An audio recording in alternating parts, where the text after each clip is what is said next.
horrifying.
and maybe figure it out. Yeah, I spent about half a day trying to build a keyboard app on using Grok, and after about that amount of time, I got totally bored. just couldn't see it through.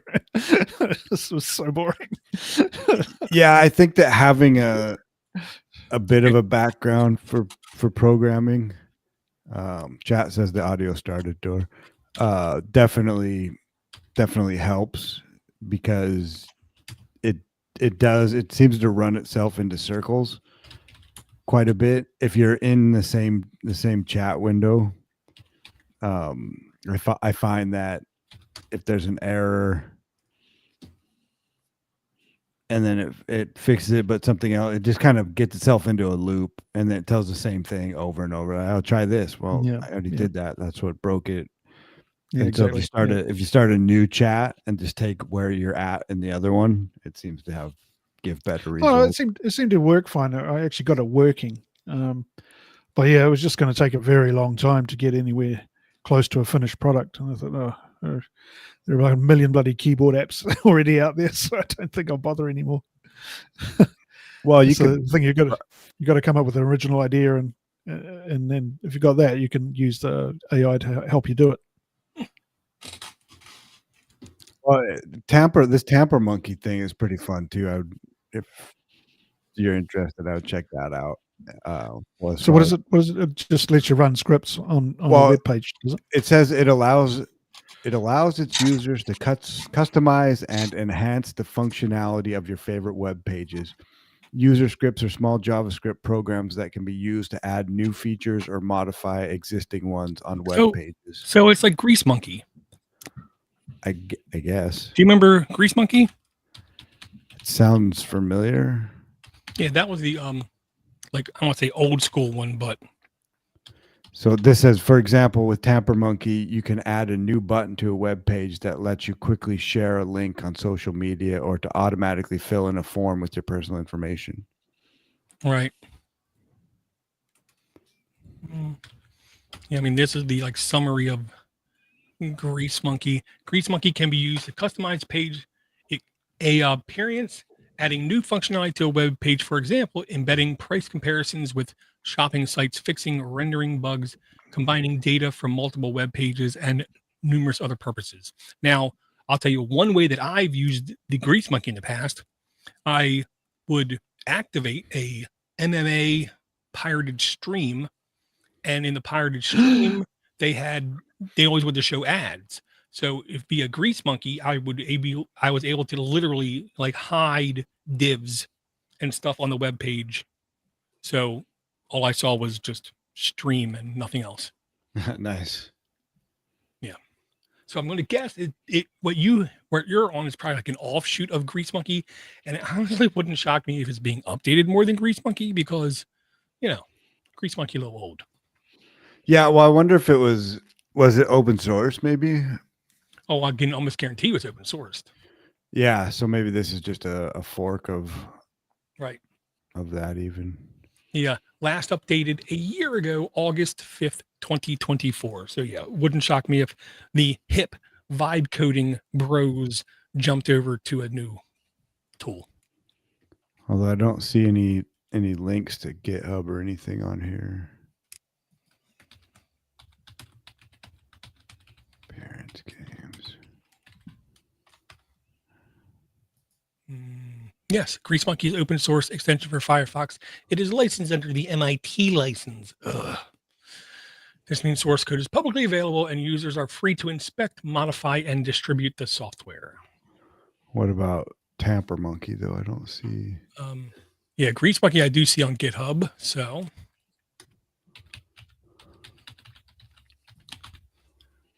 as long as it isn't, made by Biden, I think we're okay. Tamper Monkey is not open source, while older versions of Tamper Monkey up to 2.9 had their source code available on GitHub. All newer versions are distributed under a proprietary closed source license. Ah. So it's Putin. Got it. Everything's Putin. Of course. So speaking of Putin, is there any new hardware either on your guys' horizon or in your rear window? Or Yeah, I need a new Plex server. If anyone wants to send me a new computer, I need a new Plex server. But no, nothing. Yeah, in the last 6 months, people have gotten so mad at Plex. Oh yeah, they've doubled the price for an annual subscription. They've cut out sharing a watch together thing, which is really the only thing I used of their premium features. So they've cut that out for people who don't have a subscription. Right. And yeah, they're just getting shittier and shit. They only allow 2 megabits. If you're a premium subscription member, they're 2 megabit because you go through a remote server. You have to go through the remote server if you want to share. Right. Well, I have to anyway because I'm using Starlink. So they're maximum 2 megabit streaming. That's it. And you're paying $160 a year or something like that, $120. Wow. Yeah, I mean, it almost sounds like they've been sold like Skype or something. Oh wait, they have been sold. That's right. I will say, shitification continues. Right, and I swear, when they first made this big change, I couldn't even stream from my server to my living room via an app. I could always do it via a IP address, but not the app. I swore. And then when my wife wanted to watch those Librarian episodes, the new ones, for giggles, I tried anything on my server and it worked. I was like, oh, okay. So I swear they at least rescinded that one policy change, but it doesn't matter. I mean, the number of people I know trying other solutions are, everybody. Yeah. They're all so Kodi, I think, is one option. You mentioned another one. So I think Kodi is probably one I'll try, but you mentioned Streamy. What was it you mentioned? Was it the one that everyone else is trying is Jellyfin. Jellyfin, yeah. The reason I will never try Jellyfin is because it reminds me of that really scummy podcast creator, Jelly something, Shifty Jelly or something like that. Oh, it's really like top tier scum that then sold the app for millions of dollars. I'm 99% sure, and then just threw his hands up when they started to run ads for everything. But the one I'm going to try probably is Streama, Streama. Now the problem with that one is I don't think there's any federalized searching. And what I mean is, if you want to search my server, you literally have to log into my server and look at my library and then do a search on my library. So that's not the most convenient thing. Nope. Plex does have some good functionality, but they're just gradually getting rid of it. It does, but I also believe Jellyfin and Streama both. I give you access to my library. You can freely download that video right there to your server or to your local place and just say download without any issue. It's like having a local connection, isn't it? You don't have to go through any remote server. Right. intermediate step. And then you don't have to rely on me to have my house not flooded, so you can access, the librarians episode, 7, 8, 9, or no, 8, 9, and 10. Yeah. Something like that. Well, there's on the Umbral server that I have, there's a one-click install for Jellyfin. Yeah. So if you want to give that a go, Ivor. I mean, whatever you guys choose, just let me know so that I can steal all your videos to stream. 'Cause otherwise, I have to set it up myself. My Plex server is currently an HP thin client, so it's one of those micro PCs. It is an Intel server, Intel CPU, but it doesn't have the engine to make it work properly. So I've got to find a different one. Well, can you share videos on Kodi? Because I ran Kodi for a while, but it was just I don't know. I think you can. I think I used it to stream sports or something. Right. No, well, I've not used Kodi before, but I think you can. That's the point of it. When you say or something, I can only imagine he's talking about some naughty stuff, but I digress. Kodi is really I don't believe mainly a front end. It's not a server solution. It is the tool you can load up and say, access my local server and let me see all my videos, or let me see a streaming, fight between people or whatever, or like a sporting event. They do have channels like pre-baked into a lot of Kodi extensions, upgrades, add-ons, to where you can in very few clicks see what you want to see. But I'm also sure in Kodi they have Jellyfin and other plugins for those tools as well. Cool. Yeah, there's a bit of experimentation to be done, I think. Yeah. Jellyfin is more of almost being like your own personal Netflix server is the way they used to describe it. But now for the more advanced users, it's Plex without some features removed, some freedoms given back. So. Right. Oh, well. I'm not completely useless. Pieces of me are missing. So on the Android front, we don't have anything either making us giddy or. I have to say though that my Xiaomi phone, I'm really impressed with it. I've had it for like a year now, and it's fantastic. It hasn't missed a beat. Once I took all the spyware off it,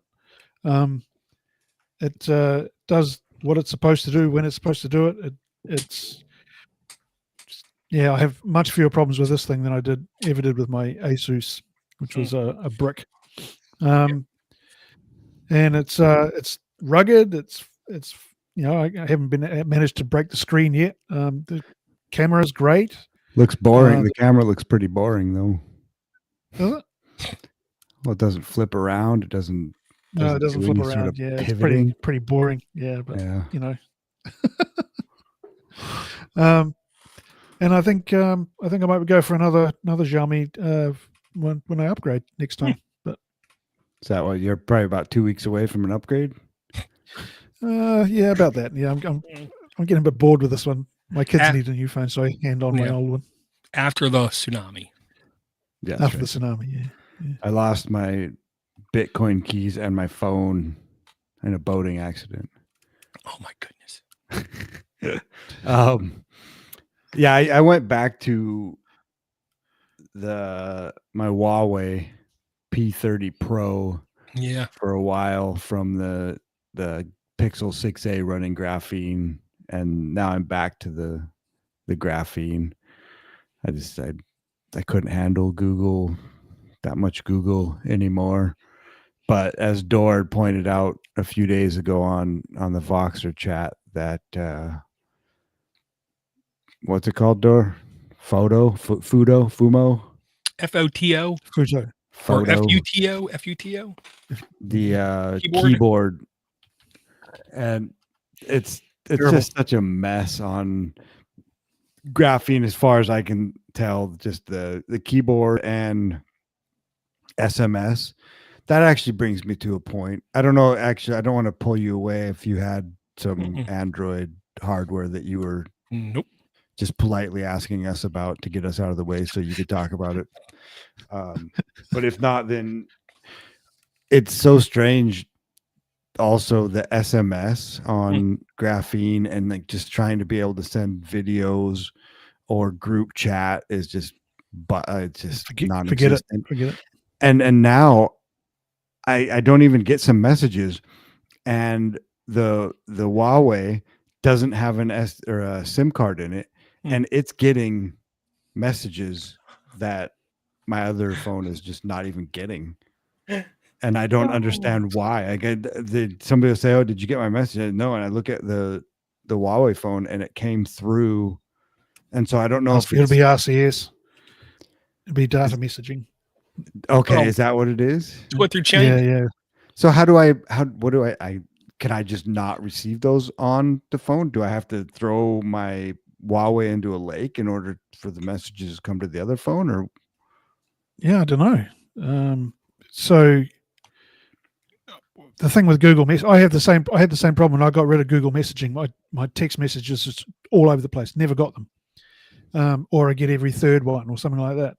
And then it was because I'd removed Google messaging from the phone using Shizuku and taking those services off. So your text messaging doesn't work if you don't have Google. Google is that embedded into the telephone network messaging system. It doesn't work if you don't have it. Well, I'm not going to say you're wrong, but I'll say it is Google, but it's Google via RCS, the rich messaging format that everyone now has basically adopted, is the standard, and it's almost like PDFs, where technically it's an open standard, but if you try to open up the wrong PDF in a open source editor, it like completely blows up. If you're not using one of those preferred applications like Google Messenger, or Samsung built-in Messenger, your experience is questionable, is the way I'll put it. Which is yet another reason to not use text messages. But I digress. Yeah. Yeah, well, exactly. So the solution is to use Signal or Telegram or whatever. Some encrypted end-to-end encryption. Not Telegram, no. So whatever. Telegram's going to be slightly better than. I'd rather use Voxer than Telegram. Yeah. I'd rather use a carrier pigeon than Telegram. Putin's listening in. Yeah. Well, I mean, yeah, but we're speaking English. He doesn't get that, so it's okay. He's not smart enough to speak English. Yeah, I mean, and honestly, part of the thing that people like almost make me upset is how they try to ask for these apps or these systems to try to, so they use their phone less. Well, you know, a great way to use your phone less is don't text message. Guess what? People stop talking to you. And guess what? That means you have plenty of free time to do stuff.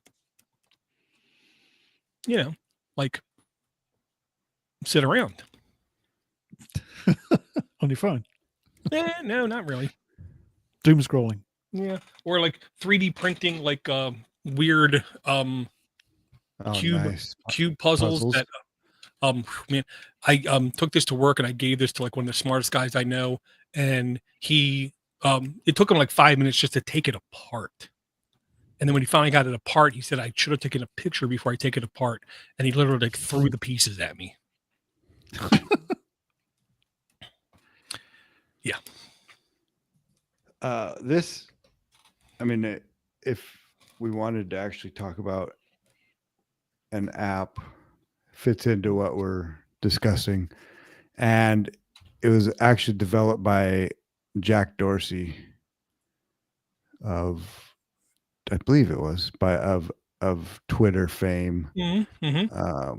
So whatever you think about him, like he is, I think he kind of got screwed in the whole Twitter deal, and he's not as bad a person as it would seem that he is, and he is contributing quite a bit of Bitcoin to open source projects and decentralized projects, and is pretty big into Nostr and just decentralization in general. Right. And so this one is called BitChat or Bit. Excuse me? What did you Or- call me? Or BitChat, depending on how you read it. Jeez, And man, all I do. it's a mesh peer-to-peer messaging app that works over Bluetooth mesh networks. And so you're going through a network, and it's decentralized, and there's no internet required, no servers, no phone numbers. And it's kind of what's going around right now as far as a messaging app / protocol. And I don't know exactly how it works. And where I live, there's absolutely no chance that anyone is going to be using it. But I'm guessing that it would be you're at a festival or a concert or something, and however many people have this, and then you're kind of blasting through other people's Bluetooth, which is creating a mesh network encrypted to the other person. Cool. I'm completely making that up, but it sounds like, I mean, it seems like what it would have to be in order for it to be a secure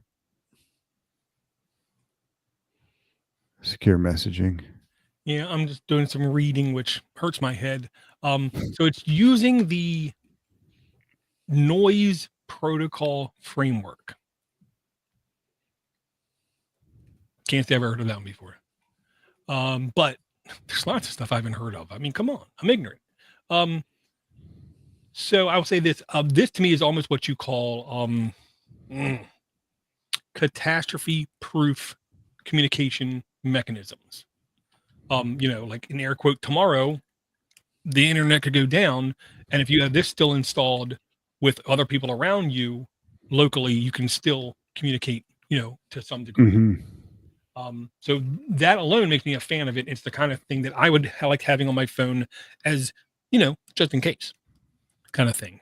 And because I'm not an idiot, I would understand if there is a catastrophe, I can copy the APK and there it is.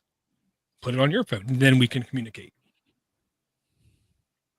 Yeah, and it's fairly new, I think. Hmm. And I mean, if looking at GitHub, it has 20,000 stars already and 1.8 thousand forks, which is it's quite substantial. But I mean, it is also Jack Dorsey working on it, so people know. Yeah, and like here's the thing: I was on Twitter when Twitter was Odeo, which 99% of the people listening probably have no idea what I'm talking about. But I was on Twitter when it was called Odeo, many years before. Jack got a bad rap. In hindsight, he's obviously like 10 times smarter than anybody gave him credit for, and he's now using that power that he accrued being at that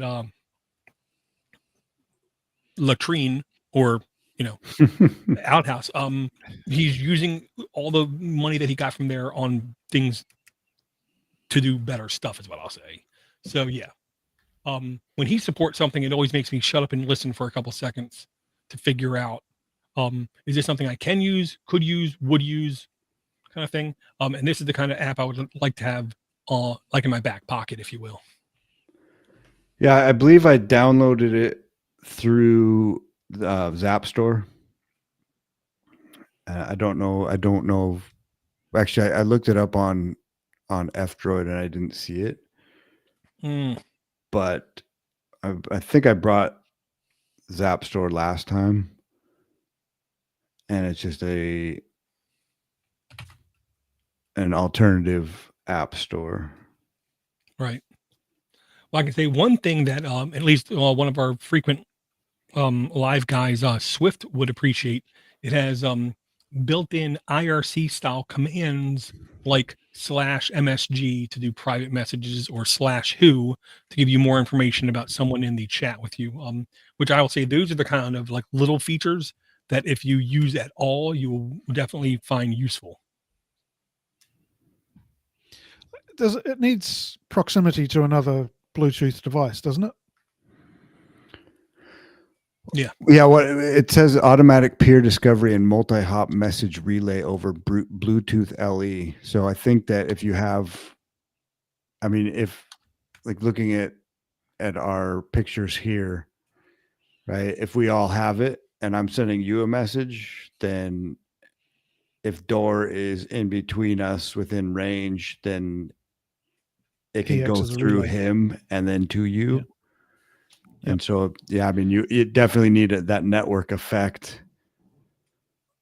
Yeah, I mean, because my nearest neighbor is 300 meters away. Yeah, it's not. I don't think it's for you and your neighbor. You get walkie-talkies for that. Not unless you could My somehow, letterbox is 300 meters away. yeah, not unless you could somehow use like a LoRa type solution to do some kind of like virtual bridging. Yeah. Can you use LoRa with Bluetooth? I'm That's sure. interesting. Well, I'm sure there's a way you can do again like a virtual bridge, because they figured out how to do it even with like USB, where you're over a network connection, yet I can plug a USB device in and it will appear like a USB device on your computer after plugging it in. So I'm sure that it's possible. I'm also sure that I have no idea where to even start putting it on my device. Yeah. But keep thinking something Hamachi like, but with more, instead of networking, would be have to be like a Bluetooth bridge. Well, speaking of Swift, the 99.4% of this app is written in Swift. Oh, there you go. There you go. Good stuff. Cool.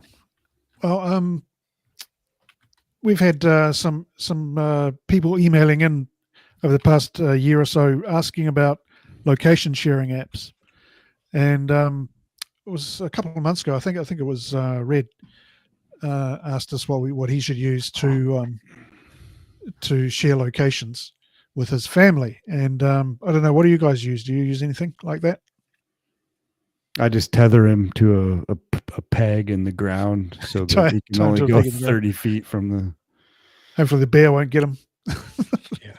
Well, sometimes, I mean, you have to use live bait to get a bear to come in to archery range, right? Yeah, true. I wouldn't know. When it comes to location sharing, unless you're using a dedicated device, like you have a Garmin yada yada or whatever, I mean, you got to stick with the manufacturer is my logic, because if you put something on your Android device, it's going to utilize Google's API to its location service to do its thing. Now, the downside is the more frequent something is updating your location, the more battery it's going to use on your GPS and everything else. So I just use normal old Google Maps location sharing, and I check the box to say share until I turn it off with my family, and back and forth kind of thing. Sometimes it's 3-minute old data. Like once I literally had my wife call me, tell me that they were coming home from the casino in northern Maryland, Perry Hall, maybe? I can't remember. And like an hour later, I looked at the Google Maps and it said her phone was at the Wawa or whatever convenience store that she said she was at an hour ago. And I thought she dropped her phone. It's sitting in the parking lot. It said it was updated like a minute ago. It's real. I got to go get the phone. And then like 3 seconds later, she walked in the door with her phone. And then I looked at the Google Maps and it said she's here at my house. I'm like, so I don't think there's anything that's really good, accurate, up to date, or anything, unless it will literally kill your battery. Except for the native app. So, my family, my oldest daughter, recently installed Life 360, which I told her not to do, basically, because I did a bit of research on this Life 360 app, and the people who own this app were first of all responsible for a massive data leak of all their customers' information, and including allowing non-obfuscated data to be released on the internet. So basically, your information, your data and your location information real time was available to whoever wanted it at that time. Then they're being sued as well for something else, for complete lack of security around the app and all sorts of other issues. But for some reason, this Life 360 app seems to persist in people's imaginations as the app to use in location tracking, and I don't know why they do. Right. But it is a good app, and I saw my daughter using it, and it looks nice. It makes lots of nice noises, and it has lots of pretty pictures. But one thing I did suggest instead was an app called Grid, private location sharing. Now, this is not there is an open source app that I recommended, but of course nobody listened to me. What? But there is another one that, because the open source app was not available on the Play Store, so immediately people don't know how to install it, they don't know how to use it, and if they don't know how to go to F-Droid or Droidify or anything like that. So I suggested then Grid, which is private location sharing, but then rapidly found out that no one else wanted to know what my location was, so I just don't use it. But this is actually another option if you are ever considering, a little PSA, if you're ever considering using a location sharing app, don't use Life 360. Go for something else. Anything else is better than this option. That's all I've got to say about it, really. Yeah, and that's one of those touchy subjects is what I want to say. For people to just blindly go with the problem with Live 365 is I believe they paid an inordinate amount in ad money. So people doing those doom scrollings would see, something by Live 65. No, I've heard that'd be good. And then just click download, and then there goes privacy. I will say I like the look of this app, Grid, the private location sharing by Viewer. Yeah, sure, that. Yeah, I mean, it looks clean, it looks good. Those one of those things, I would want to do a first battery test. How long does my phone last before I install it versus after I install it?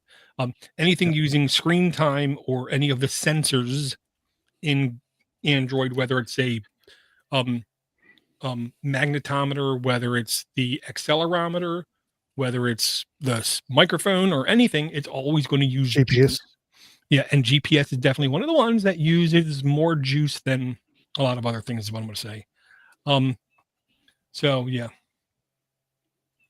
Yeah, but for if you want to do this, and there are times when a location sharing app is very useful, especially if you have family members, you don't know where they are, if there's an emergency or anything like that, you can find out where they are. Please just don't use Life 360. Yeah. To me, like the perfect use case is when you're on vacation and your kids aren't 4 or 5 years old anymore. They're like, 13, 15, 16. Then you put this on their phone or whatever and say, no, you're going to turn it on. One thing I do like about this app was last updated June 23rd, 2025. The more frequently an app like this is updated, the more I feel like they're at least more aware of security things, especially when they're using networking and GPS and these other kinds of very personal, private things. If you go to their website, it says very clearly, sorry about that little lip smack there. It says very clearly, share your location, not your information, kind of thing. So it's, it does claim to be in very many ways to be a more private location sharing thing. We all know Google, you share your location through that, Google knows what time I go to the bathroom. Well, it doesn't matter if you're sharing your location or not. They know you're going to the bathroom. I know, but when you have it installed, I guess you're more, what's the word? You're more like lock-stepping, goose-stepping. I don't know. Yeah. Well, that's you're basically, when you ask them to share your location, they're giving you permission to share the data that they are collecting about you to someone else. Right. Yeah. So this particular app says, the developer says that this app doesn't share user data with other companies or organizations.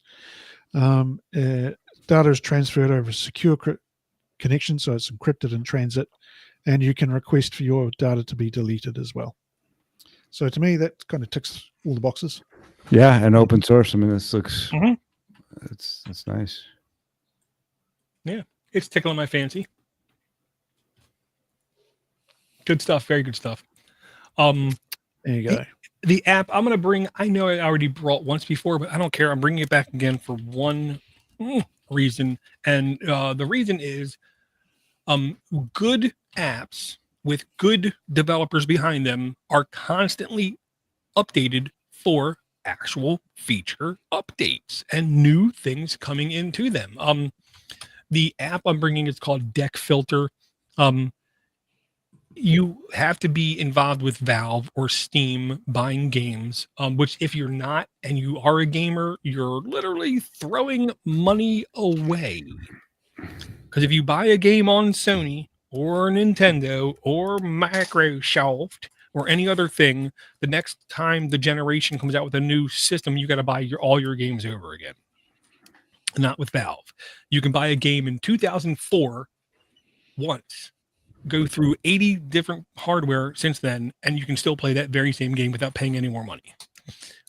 So that's one of the reasons I really do appreciate Valve, and Gabe Newell is what I'll say. But this app, while it is advertised being Steam Deck aware or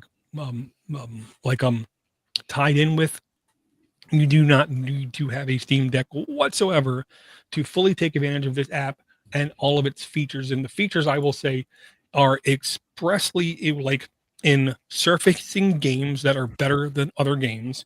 The sorting on it, the filtering on it is really good, hence the name Filter. Also, it will directly connect to things like SteamDB, Proton, Steam Info and Steam itself. So if you want to know the ratings of a game, like again, Sony, PlayStation, Microsoft will not let you post most of the time public reviews on a game when they're bad.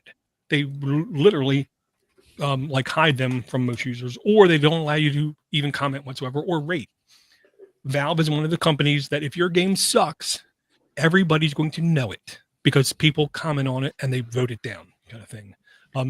And this app adheres to that same kind of philosophy of being transparent and being open. Their Discord, you can connect and ask for features. You can communicate with the developer and everything. Yes, it's $5, but if you own, like 600 plus games in your Steam library and you need a way to find the good ones, $5 is a steal. Do you know of any people on Steam that are in Ohio? Because I think that there would be a guy, his name would be Cleveland Steamer. Very possible. Yes. Look I it don't up, know. Ivor. To know people in Ohio means I would have to communicate with people, which means I got to talk to people. So, no. What's a Cleveland Steamer? You have to put that in your Don't search. Do it. ask your kid to put it in their search. Something tells me I don't want to do that. But I digress. You probably should.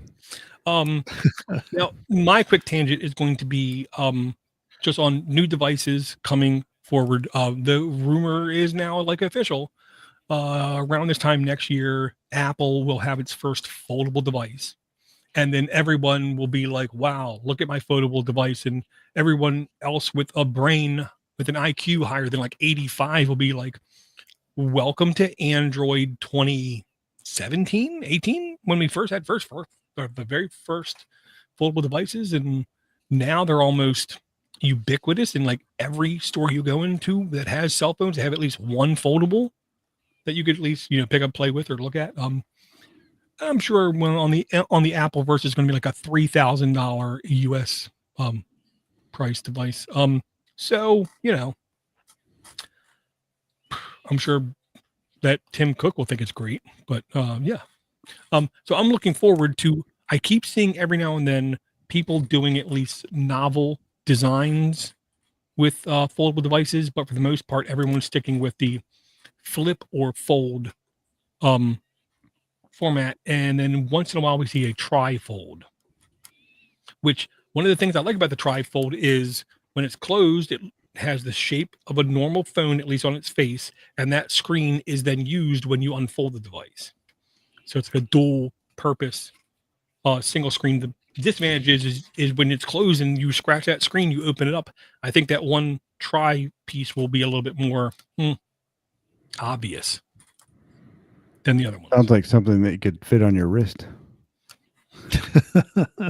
Sooner or later. One day, the utopia will arrive and we'll all have wrist phones. Yeah. And the teenager has a Samsung Galaxy Z Flip 6, whatever. It's like a year or two old, at least a year or two old. And when the screen is not on, the crease is blatant.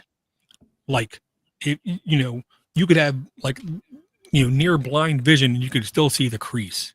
When the screen is lit and on, it's really difficult to see the crease. But as soon as you touch the device again, the crease is like smacking you in the face. It's like right there. So, So are these things popular now? Because I never leave my house, and I don't know that they've been invented in Canada anyway. I'll say they are slowly getting more popular, and I think it's only because people go into the store and they see it's something new, something different, something they haven't seen before. Like every now and then when I'm out and about, I see somebody like pull out their Samsung and put it on a NFC tag to do a payment thing, and I notice it's a flip phone or a foldable phone kind of thing. And they say that this is the year, in air quote, where they're going to like explode. But I don't know. I mean, they still need to come down in price a great deal, in my opinion. I thought this was the year of Linux. Well, don't we get that one year? It's been the year of Linux for about a decade now. When it does become that year, we're not going to like it because we're going to find something else to complain about. No, you can always do that. It's the year that Clear Linux died, if that's anything. I don't even know what that is. Clear Linux was a distribution developed by Ike Doherty, former Irish lead developer of a good distro. I can't remember what it was. And then he got hired by Intel to develop Clear Linux, which he did for a while. And Clear Linux was the tool they would use to benchmark a lot of things. And Ike's now gone. He first went to something that's called like Venom, Spitfire, Viper, something OS, and now he cleaned it up and it's much more friendly name of a distro, but I can't remember what it is. But I digress. Hey, Red. You haven't missed Red. much.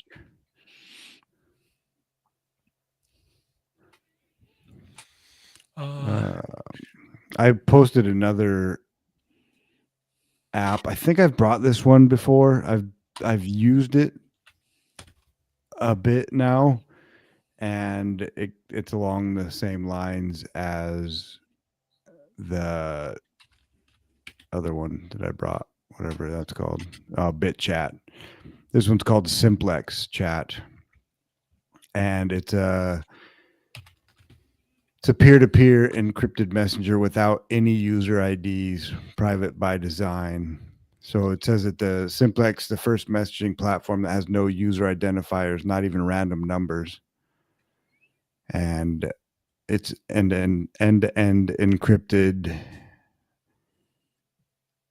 And I've been messaging with somebody, and it's been good. So I mean, I don't believe it.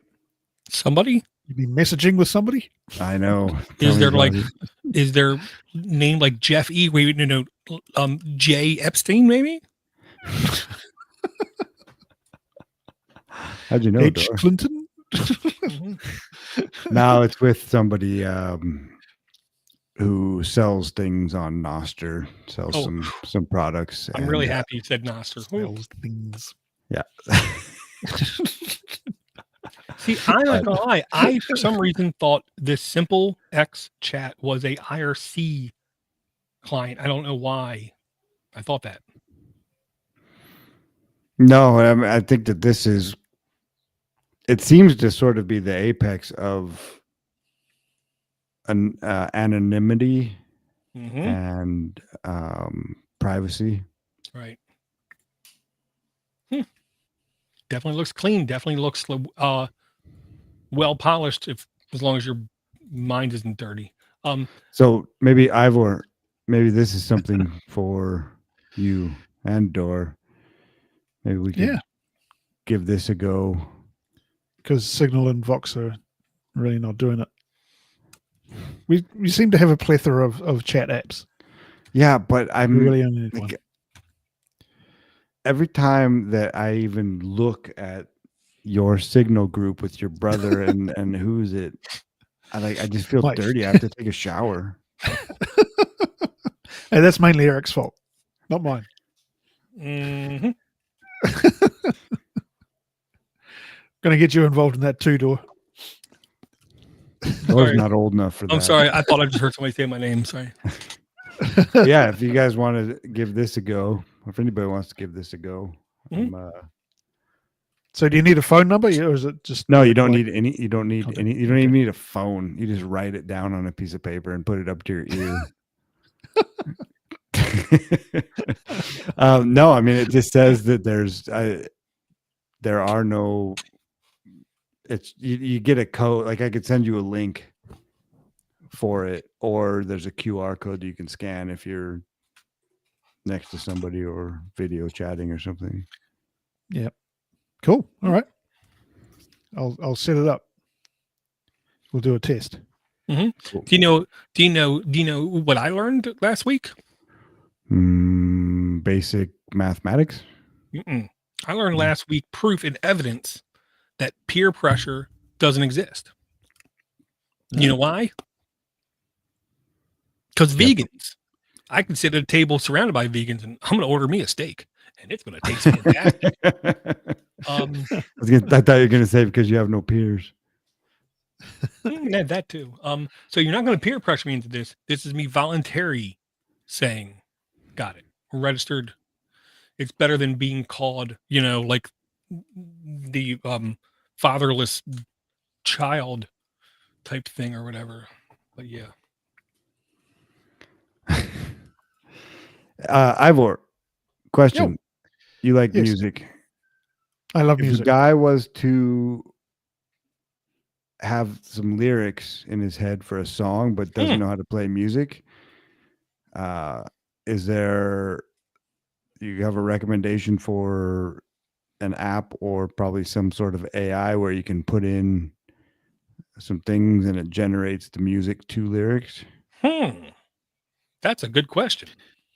I was aware a while ago Google was doing a search function based on humming a tune into your microphone, and it would tell you what the tune was that you were humming or trying to sing. No. I'm talking about creating music. Okay. Yeah. Or even I mean, all the things in my head are basically along the lines of Weird Al.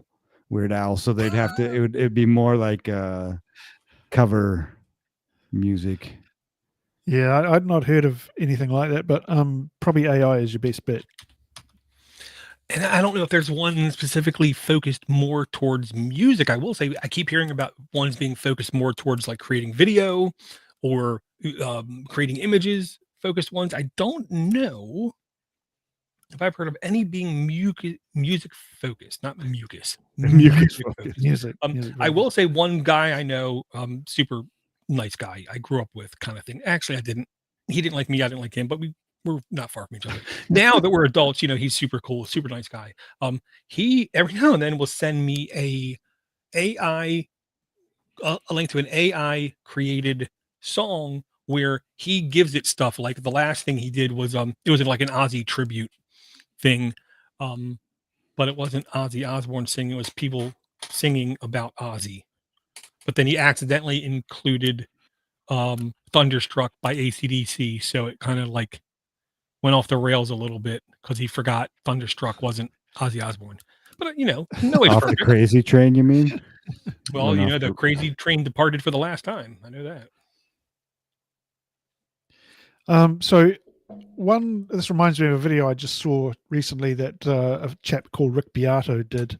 I follow him on YouTube. He basically created his own AI artist using AI prompts, and got them to do 2 songs based on a 1-sentence prompt. And it said, do it in this sort of style, sort of indie rock guy, with a country theme, and do create a song called No Signal in the Valley. And he actually, the AI actually produced a pretty decent song based on those few prompts that he'd given it. And they created an image of this person who was supposed to be singing the song. And, it's that easy to do now. You could do this, no problem. Yeah, I listened to, I can't remember which podcast it was, but they were talking to a music creator who was talking about how easy it is now to set up, like 20 channels on whatever service and generate all this AI music and just push it out there. And it's really getting difficult for them to tell that it's not a real person. Yeah, I mean, the song sounded great. It was actually really good, quite good. The only way to tell it's not real is because they don't have like the little times when like the drum might be off just a hair kind of thing. It's those little things that's going to be really hard for it, I think, to really nail. But I'll also say, when you say country, that's like saying God. It doesn't mean anything to anybody because it means anything. When you say country, do you mean classic country? Do you mean folk country? Do you mean today's pop, useless country that, God, it's so bad. Oh, man. I threw up in my mouth. Johnny Cash country or... Oh, yeah. Yeah, Johnny Cash. No, that's different, man. I mean, come on. That's a guy who would down a bottle of scotch and sing a song, not like these people singing about, or in the country singing about, their pretty girlfriends or... Exactly. Yeah. How they're I'll just put the link. I just put a link to that video in the chat. So if you want to have a look at it sometime, check it out. It's actually quite incredible. Very cool. Yeah, there was somebody, I don't know if it was Spotify or SoundCloud, but they had a ton of listens, and it was completely AI. Yeah, and they were. Yeah. I mean, it was a big controversy. But the term I think you were looking for, Doors, is a Barnum statement, which is a statement that has no, like, it means something different to every person. Right. Make America great, and like it's just it's empty, and everybody has their own thoughts about it. Right. As soon as you say it, they get their image in their mind, and they don't realize everybody else has a different image in their mind. Yeah. Which there's a film, it's on YouTube, and it's called Barnum World, and it's pretty decent. You had me at Barnum.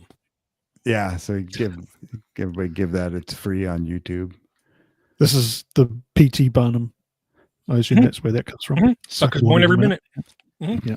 And a really successful businessman for his time, until he lost everything. But happens to the best of us. Not to Elon yet, but I digress. Well, I've got one, a bit of a diversion from messaging and things. So some of you will know I got fitted for hearing aids a little while ago, and when I did, the guy said, "Oh, your hearing test is free. You can have a hearing test. We'll do it for you free because you're a member of the AA." Alcoholics Anonymous. See whether you need hearing. Automobile Association. Oh, sorry. I think you guys call it the AAA. Yeah, but here it's. So you get a free hearing test because you're part of the Automobile Association. Yeah, they give you a free hearing test. You have to pay there's $100 a year or something you pay for membership. Oh, I pay $30 a year or something. Yeah. Anyway, so I went and had this hearing test, and they said, they gave me a nice printout of my hearing results, and apparently I'm almost completely deaf in my left ear and pretty bad in my right ear as well. So they said, "Oh, you should have hearing aids. And they said, we can, a model start at $11,000 for the cheapest. cheapest Alrighty. Yeah, It's almost as expensive as butter. Exactly. Get a few sticks of butter for that. But recently I was poking around on F-Droid. I found something much cheaper that will do this, but you're really careful with these places that will offer you a free hearing test and tell you need hearing aids, because really ultimately they're trying to just drag you in to fit you for an $11,000 set of hearing aids. So what I have is the app I've got here is called Hear Test. It's basically an app that will allow you to do your own hearing test at home, and you fire it up and you have to calibrate it. So you have to get someone who does not have a hearing problem, like your kids or something like that, to calibrate the test first, and then you do the test yourself. So what happens is it plays you a sound. You put your headphones on, it plays you a sound. You indicate left or right whether you've heard it or not, and it plays it at various frequencies. It's exactly the same test that I did when I went to this guy who was trying to sell me hearing aids, and at the end of it, it gives you results. And they almost perfectly match with the professional test that I did with the audiologist. So I think if you are doubtful or about your hearing, or if people telling you you're going deaf and you think, well, am I deaf? This app, I think, will give you an indication of Reg's going, oh, what? Of whether or not you've got a problem with your hearing. So if you do, check it out. Try it out, and then if it tells you you've got a problem, then you might want to go to a professional audiologist and get fitted for do a proper test and get fitted for a set of hearing aids if you need them. Yeah, that's crazy, man. Like that's what kind of headphones do you have in, or what do you how you? It's not just a speaker on the phone, is it? Or do you have headphones? No, you have to have wired headphones. You have to have an audio jack. And you have to have you can't have a Bluetooth. You've got to have an audio jack with a 3.5mm audio cable plugged into the phone. So is it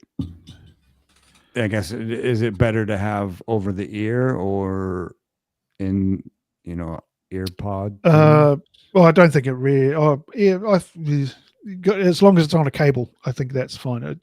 For some reason you can't do it with a Bluetooth connection. Well, yeah, and I would suggest they never change that, because with Bluetooth, the device can say, I want to use less power, which actually makes the volume go down. Yeah. Because one of the sneaky things, if you ever noticed, the lower the volume on your Bluetooth, the longer your device will last. So if your device only lasts for, 2 hours, that's because the Bluetooth volume by default is jacked up. It was incredible when I first did this test. The correlation between the professional results and the results on the app were almost perfectly the same.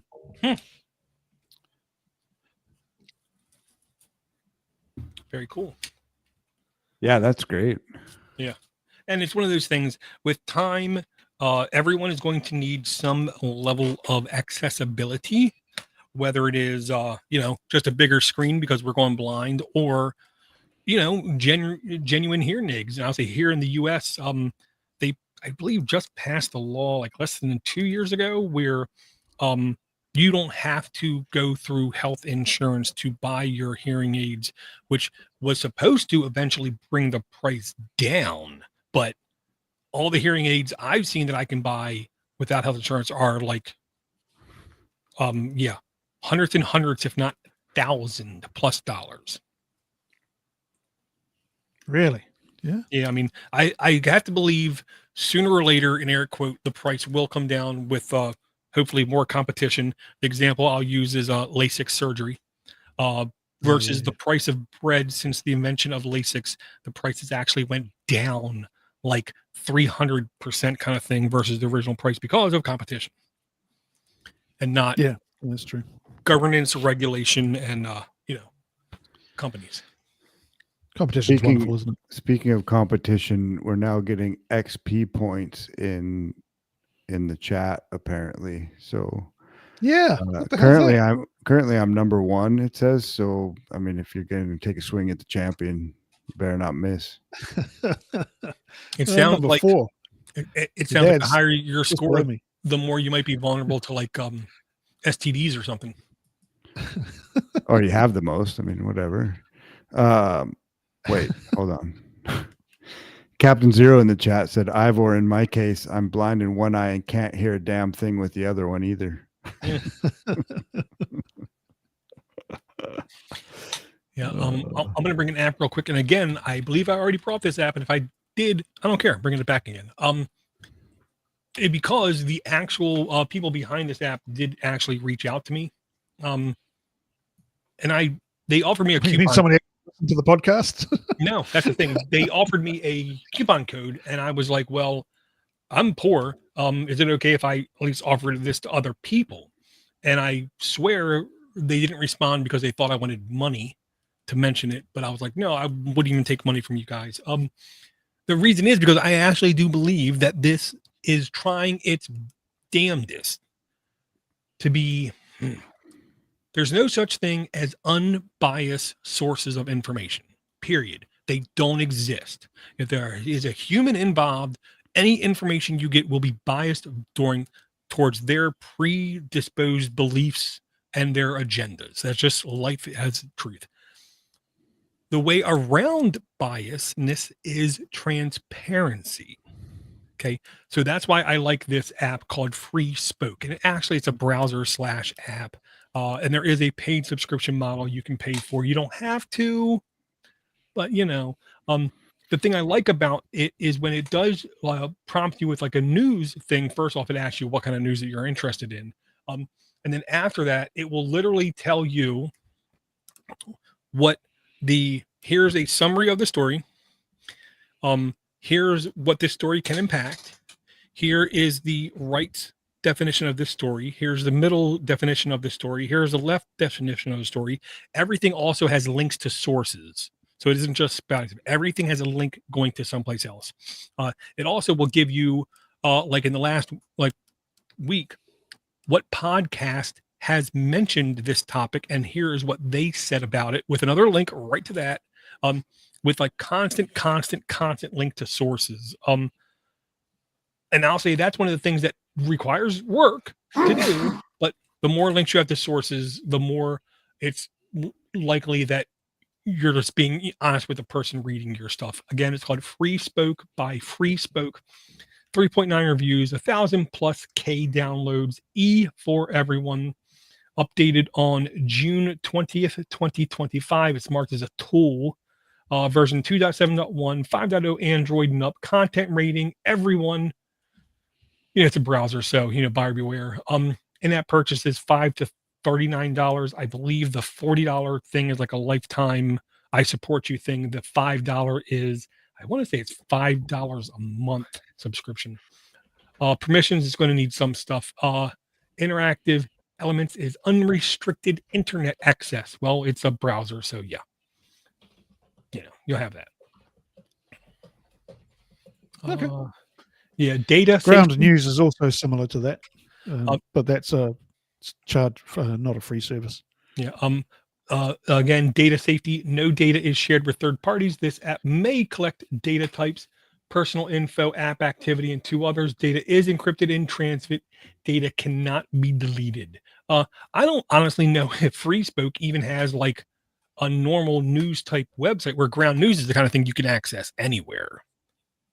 And I do like the fact also that Ground News will give you direct links and saying, here's what the left thinks, here's what the right thinks. Thing about Ground News I love is it says, here's what the left is ignoring, here's what the right is ignoring when it comes to news stories. So yeah, I just did a search for Free Spoke on my phone, and on the App Store on my phone, and it said not available.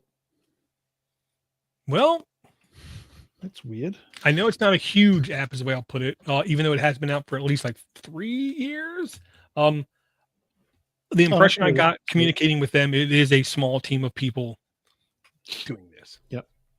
I probably just made a spelling mistake when I put it in. Well, I've had it on my phone for a while, Mm. but I Yeah. I never look at the news, so I don't use it. I allow it to give me notifications, and what I typically do is I read the notification and then swipe it away. I don't even click it because the notification gives me all the information I need to see. And I hate to say it, Ivor, might be one of those things not available in every country. No, I've got it here. I've just installed Oh, it. okay. That's fine. Yep. Yeah, I'll Wants me to pay say, $40 annually for a yeah, subscription. yeah. I said, maybe if I have a teenager or 2 or 3 leave the house, then I could see supporting them, but no, not right now. Yep. I feel you. Mm-hmm. Yeah, it sounds like you always have quite a bit of adventures going on at your house door. I try not to be I swear I'm not a drama queen. I don't go out of my way to make up drama. It's just, Oh, look at me! I've got all this drama in my house. Plus, the streets are flooding. Could be worse.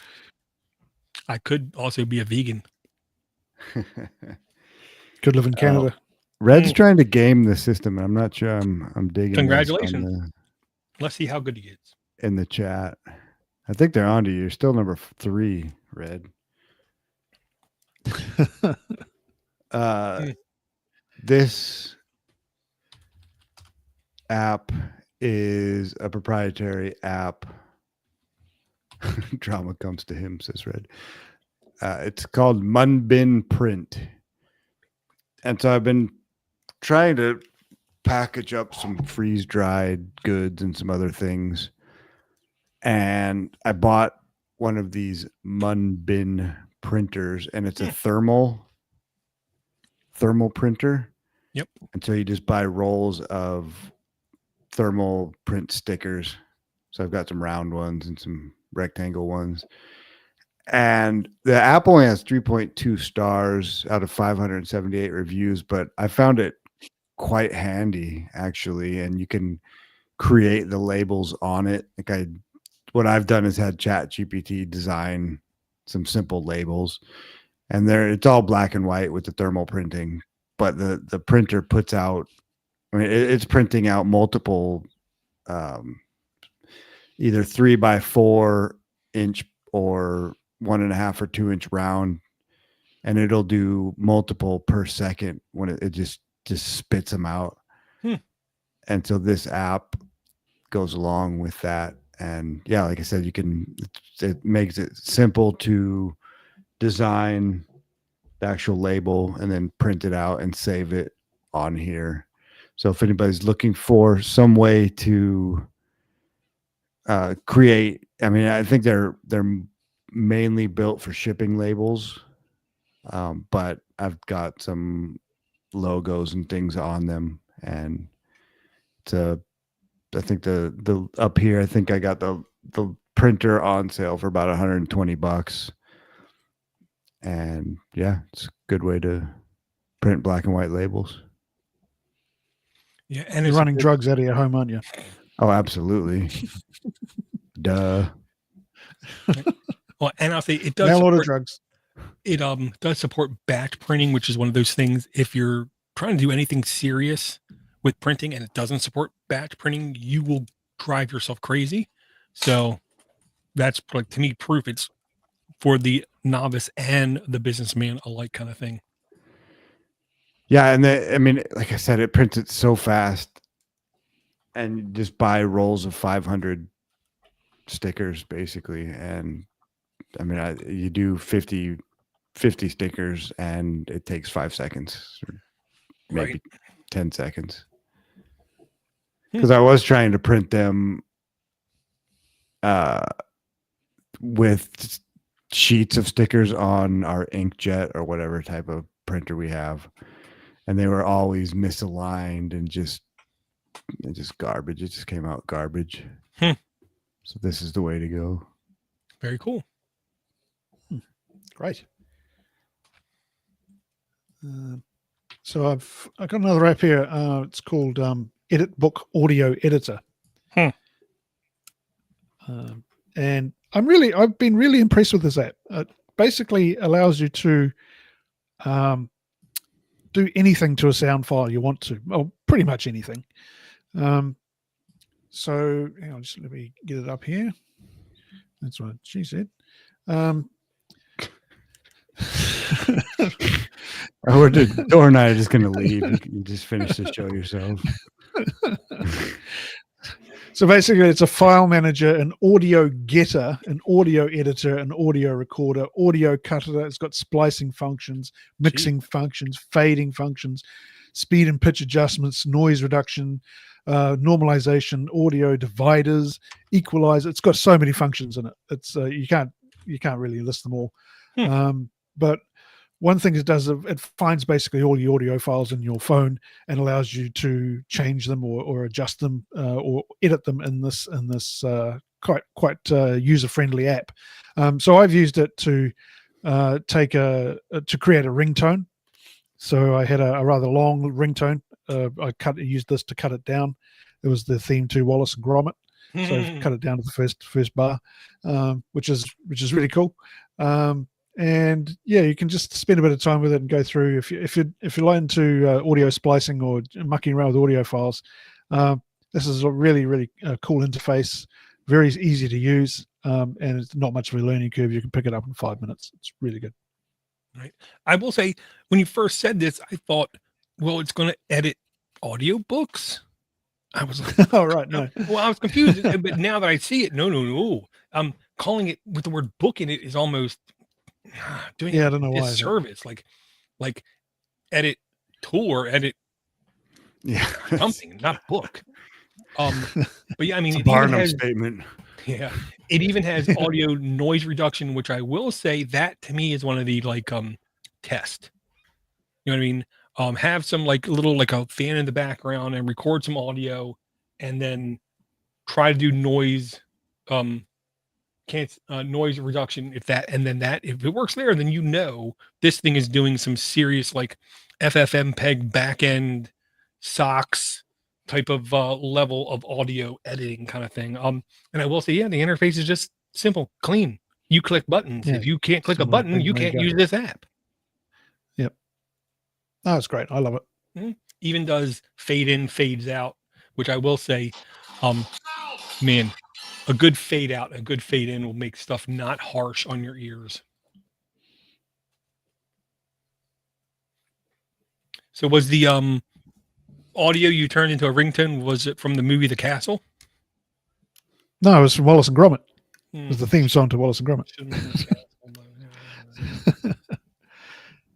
I for a different podcast, it's not nearly as good as this one, obviously. I made a clip of Dennis Denudo saying it's the vibe of the thing.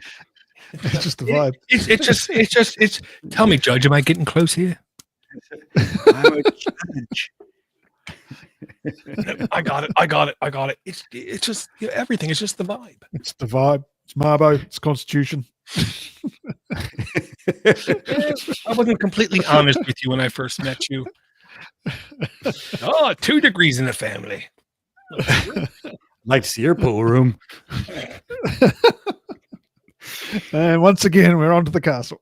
Yeah, if you take anything from this podcast, it would be watch the castle, and then when you watch it and say that was pretty good, watch it again and again and again, and it'll get better every time. Mr. Kerrigan, that's handmade. Handmade. Might be taking that out of the wrapper. Look at his dedication. We're up here. He's working out. Sorry. Looks like everybody kicked a goal. I don't really have a lot more is what I'll say, but I don't understand how we have this many people watching live. I got to believe that there's some kind of AI algorithm that's watching, because this is too many people. Well, no, what you're looking at is Red constantly spamming, trying to get more XP points. XP again, it almost sounds like something perverse, man. I mean, just call it experience points. When you hit XP, it's like XPP. What? At XPP, how can I explain it? I'll take it frame by frame it. Around the outside. I've got another app Around the here outside. So what? No, okay. This is along the lines of Ivor's app, and I might have brought this one before, but it's a compress video size compressor by Inverse AI, and it is the same thing. Well, I mean, I don't know if it's the same thing, but it's just a video clipping, compressing software so that you can kind of edit videos a bit. And here's how you know it's real. The second screenshot, it has Big Buck Bunny because it should. Because it's free Libra open source content. Good stuff. It's compulsory. Now, granted, I never sat down and watched it because I ain't got time for that, but it looks good. So this brings me to another, well, it's the same point that I made before, but one of the problems with using graphene as well is that it's a kind of a sandboxed Google Play. If you're using that and you can't make in-app purchases. And so even this one has a lifetime, I think it's $12 or something for a lifetime subscription, lifetime whatever. But I can't even pay for it because I hate Google so much. Yeah, one of the Discord channels I'm in, the person was asking about, can I get your app without the Google Play thing I'm on? And I don't know if he said graphene in particular, but it was something like that. And the app developer said, well, you can install this. And it was like a Google Play Lite backend services. Mm-hmm. And the guy basically responded, why in the hell would I install that after I installed, like graphene or whatever? And the developer was like, well, then you can go fresh to hell. Yeah, it really is tough. Like I've got it's a minimal Google Play services, but it's anonymized as well. So I'm not signed in to any accounts. It's just that there's so many apps that require it to. Well, and to me, that just shows these are developers that don't understand what development is. Okay. Your job as a developer is to be open to everybody, talk to everybody, and make it available to everybody. And then when people want to support you, you let them support you. But if they're in an ecosystem that you didn't expect, you cannot tell them that, okay, well, I'm sorry, you're like screwed. It doesn't matter. Even if it's only 1 out of like 10,000 people, because you insult that 1 out of 10,000 person, that person will then go on to speak bad about you for the rest of their lives. That's bad development. That's extremely poor development atmosphere. The kind of thing where, oh yeah, sure, he doesn't offer it to you now on graphene, but I'm pretty sure that project he's working on will die because of ignorance or their insatiable lust for funds is what it seems like. I don't understand people. Just for Ivor's sake, I'm going to bring this back to Noster. And, and just that had to happen. Had to do it. And that ecosystem and just how open that is and being able to develop around, I'm not talking about Amethyst or Damus or any of the apps at all. I'm just talking about the actual protocol that Noster is notes and other things transmitted over relays. And it's a communication protocol at the base of it. And you can build whatever you want on it. And so this compression app, for instance, if it's in that ecosystem, you don't have to have Google Play. You don't have to have a sign in. You already have your key pair in order to communicate with it. And it can be as anonymous as you want. And you accept Bitcoin as a payment already integrated into the system.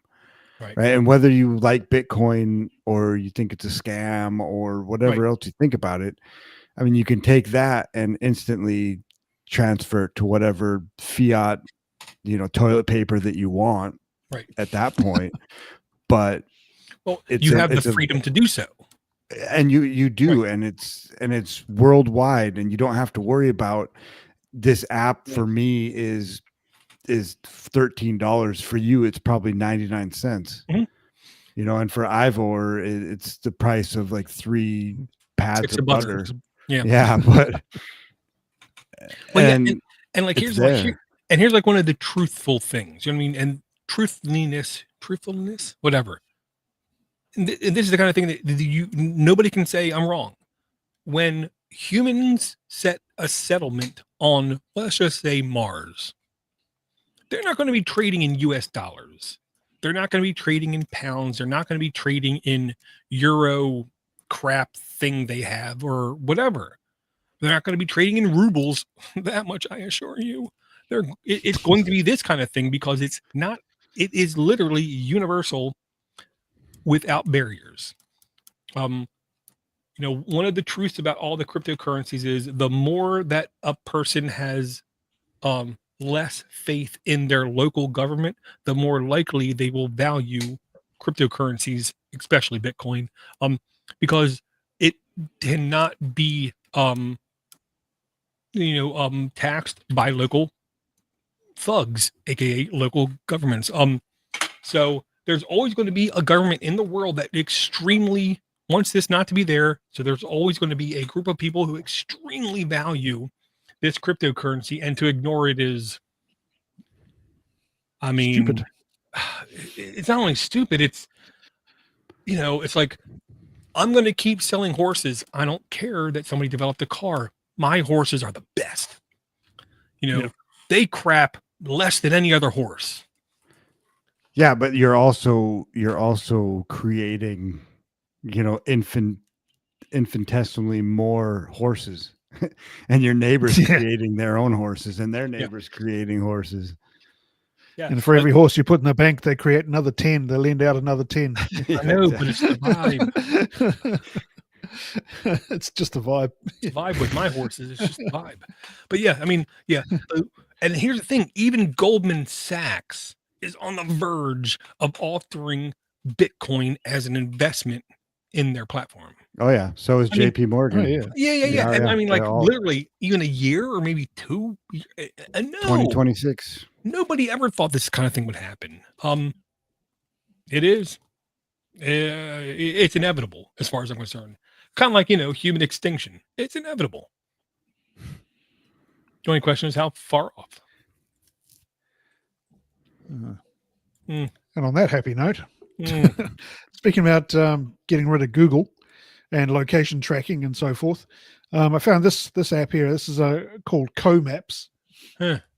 It's called Navigate with Privacy. So basically what this app is a replacement for your Google Maps or your Waze. I use Waze at the moment because it allows me to share my drive and shows my speed on my on the dashboard, so I can check my speed is correct, and it shows me the speed limit in the area. But I've been using this one for the last couple of days, and I've found it's a pretty decent replacement. Some of the navigation is a bit ropey, but I assume that will change once more people start using it. So what it does is it gives you it uses OpenStreetMap data as of this month. It's got a nice topographical interface rather than just the plain one that Waze and Google Maps use. It basically it has most of all the functions that Waze or Google Maps has at the moment. The only thing it doesn't do that Waze does is it allows you to notify where there's a problem. So where there's a cop waiting in the bushes, or where there's a pothole in the road or a hazard, an accident or something like that, you can report those on Waze, but it doesn't seem to be an option with this one. Also, if you search for a business, it may not be there, but then, from New Zealand, not really surprised. I assume if you're in one of the more populous countries of the world, you'll probably have no issue finding where you want to go to. I was quietly impressed, and I hope eventually, as the development continues, that the features will improve, and it'll become a go-to for my navigation, because I can never remember how to get to my local supermarket, even though I've been there 600 times in the past couple of months. Yeah, so I always do need a navigation app, and this one has been proving pretty useful. It says it's offline focused as well. Yes, you download the map offline, and it uses that, so it doesn't burn up your data trying to, Yeah, Well, this is also on F-Droid. Yes, Very cool. yeah, it is. This is one of the only navigation apps that I've seen in its features tout. It will save your battery and space because it like goes out of its way to not completely drain your battery, which that alone makes me pay attention to it. But then if you look at the screenshots, this is literally one of the most pretty That is pretty. Yeah, it's maps really I've nice. ever seen. Yeah, in Google Maps, you can see like 3-dimensional buildings sometimes. But this one actually gives you, I'll say, good options. The only thing that I wish this app would do, which none of them do, is overlay weather on top of my navigation maps, just so I know if I'm about to come into a blizzard or something. No, but none of them have it yet. So that's just me griping like an old man. Just literally yelling at the clouds. And Captain, that's a good question. right. Is it Android Auto? Does it work with Android Auto? I assume if it works on your phone, you can get it on. No, that means nothing.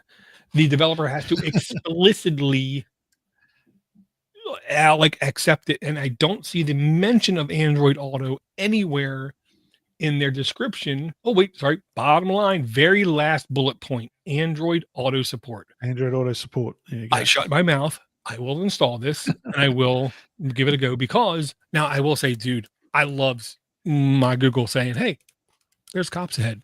Slow down. Because I don't like getting tickets. That to me is like paying involuntary taxes. It's like they're ripping money out of my pocket to go into more government that I want smaller government. You can share your drive as well with other people. Same as you can with Waze and other apps. Right. So it's good. Yeah, good option there that's too. plus. Yeah. COMAPS, Comaps by Comaps. Yeah, Captain Zero. I just downloaded it too. I'm gonna try to use it. I used Waze for a little while, but it seems like half the places I try to find anyway aren't on there. And it's just, oh, really? Yeah, it's been very spotty. I don't know if it's because of Canada or because of Graphene OS or maybe because you're searching for idiot. pizza shops in DC. Yeah, just looking for pizza, man. That's what Hillary said. Yeah. It's my prerogative. I want to have a $30,000 hot dog party, dude. Like, just back off. And you can fly out to a private island too. Is there a red dot on your forehead there, Josh? No, that would be a religious thing, and we're not having that.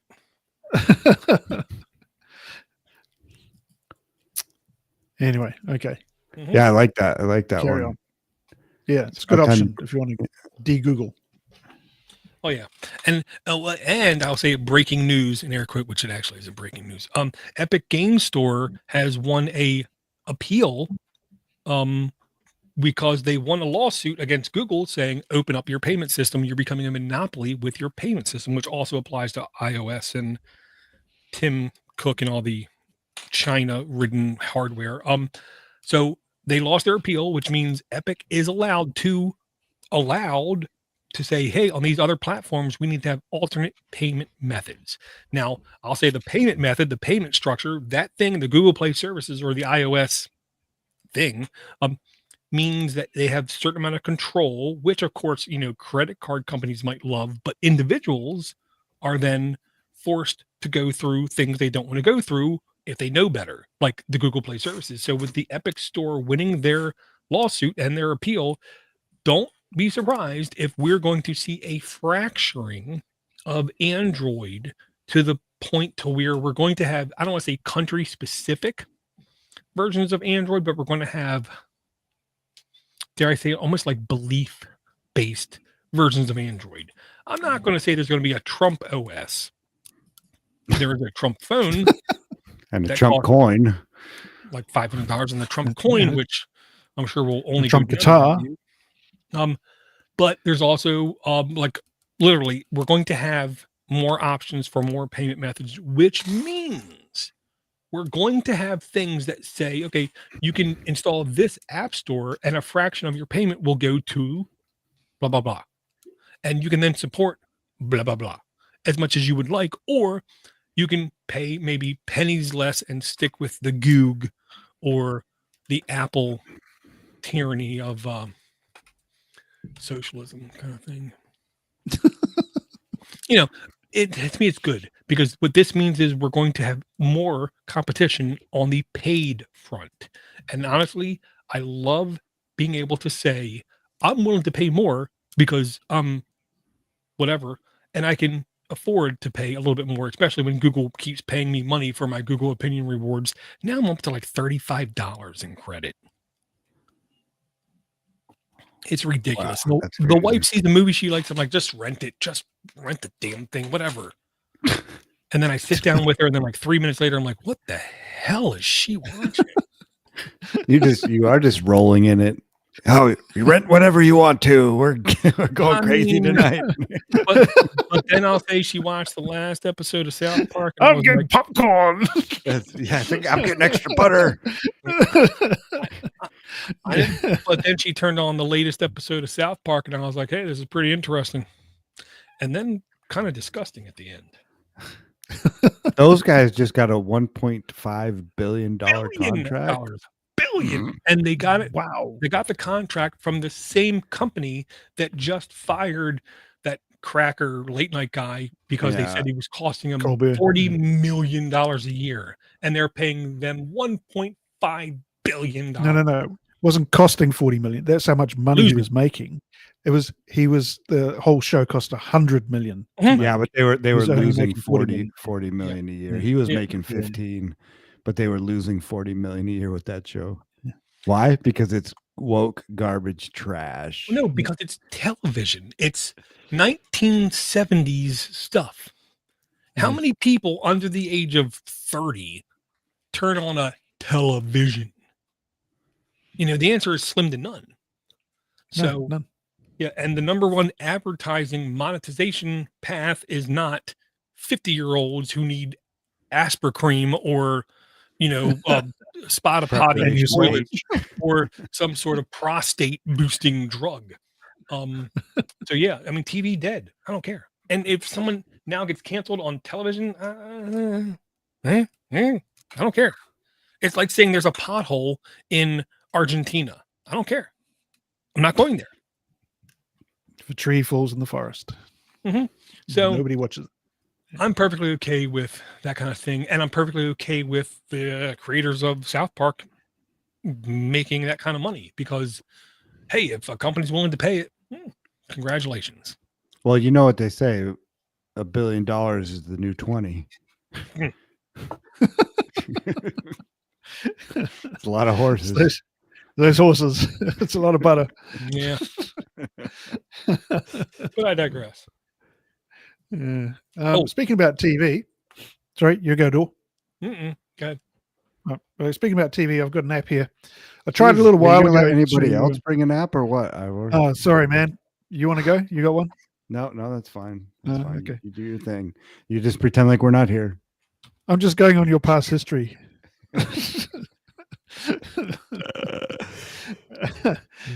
So a little while ago, I tried to install NewPipe on my TV, my Android TV, and one of the apps I used was called Send Files to TV, and I was actually very impressed with how well this worked. What's it do? So well, surprisingly, it sends files to your TV. So what you do is you download, you get the APK, you extract the APK of the app you want to install, because it's surprising how restricted your Google TV is, your Android TV is, in terms of installing stuff that's not on the Play Store. So if you've got stuff like NewPipe or some third-party app like that that's only available on F-Droid, you download, get the APK, you can send it to your TV and install it that way. Now, I still didn't have a lot of success, although the app worked very well. The program would not install because the security measures on the phone on the TV would not let me. But now I'm trying to find a way around that with using ADB and stuff. But this app was fast and quick to install. So you go into the Play Store, you install it on your TV that way, and then once you've got it both on your phone and your TV, you basically activate it on your phone.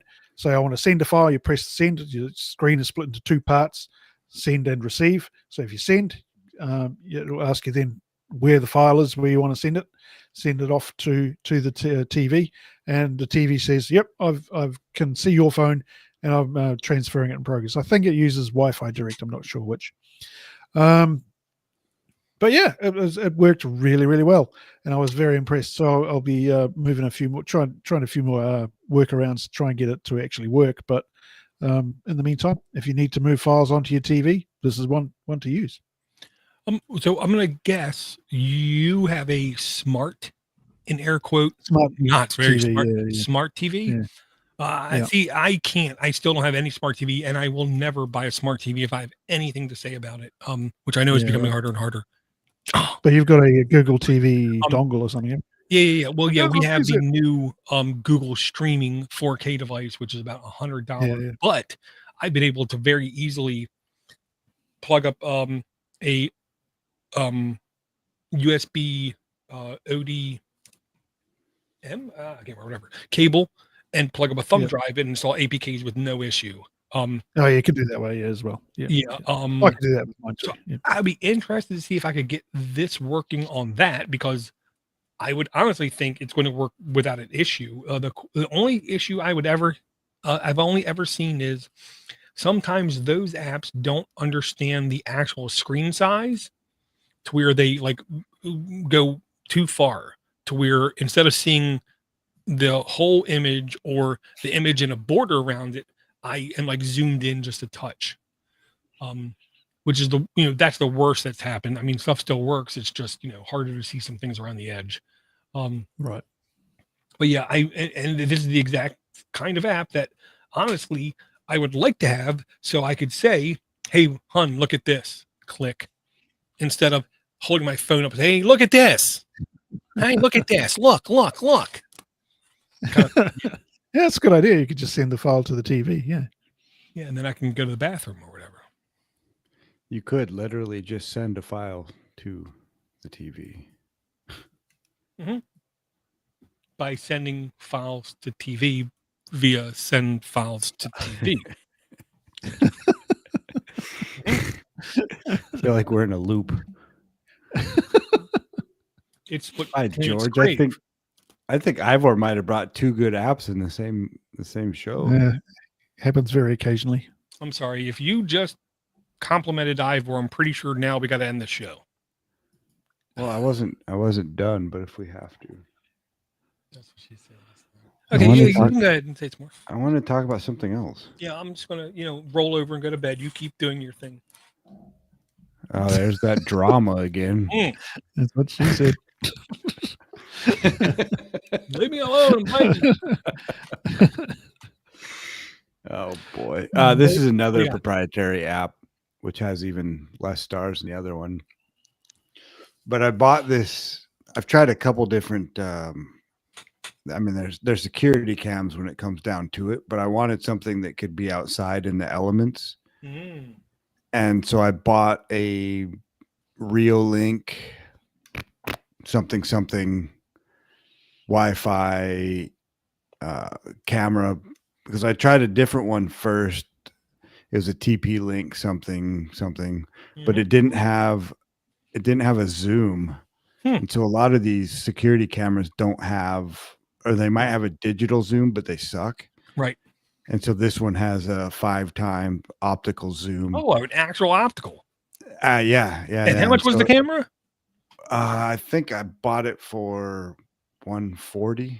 Yeah, and it's Something like that. outdoor, like weather resistant, so that's not bad. Yeah, it's an outdoor. It's actually, I'm really impressed with it. And it was during the Amazon Prime days. It was for $103, and I kind of wish I would have bought another one.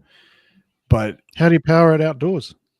I have it plugged in because what I was doing is that I was weeding out this garden box, and there was a bird's nest in it, and so it had these little juncos. What kind of bird? Later, Dale.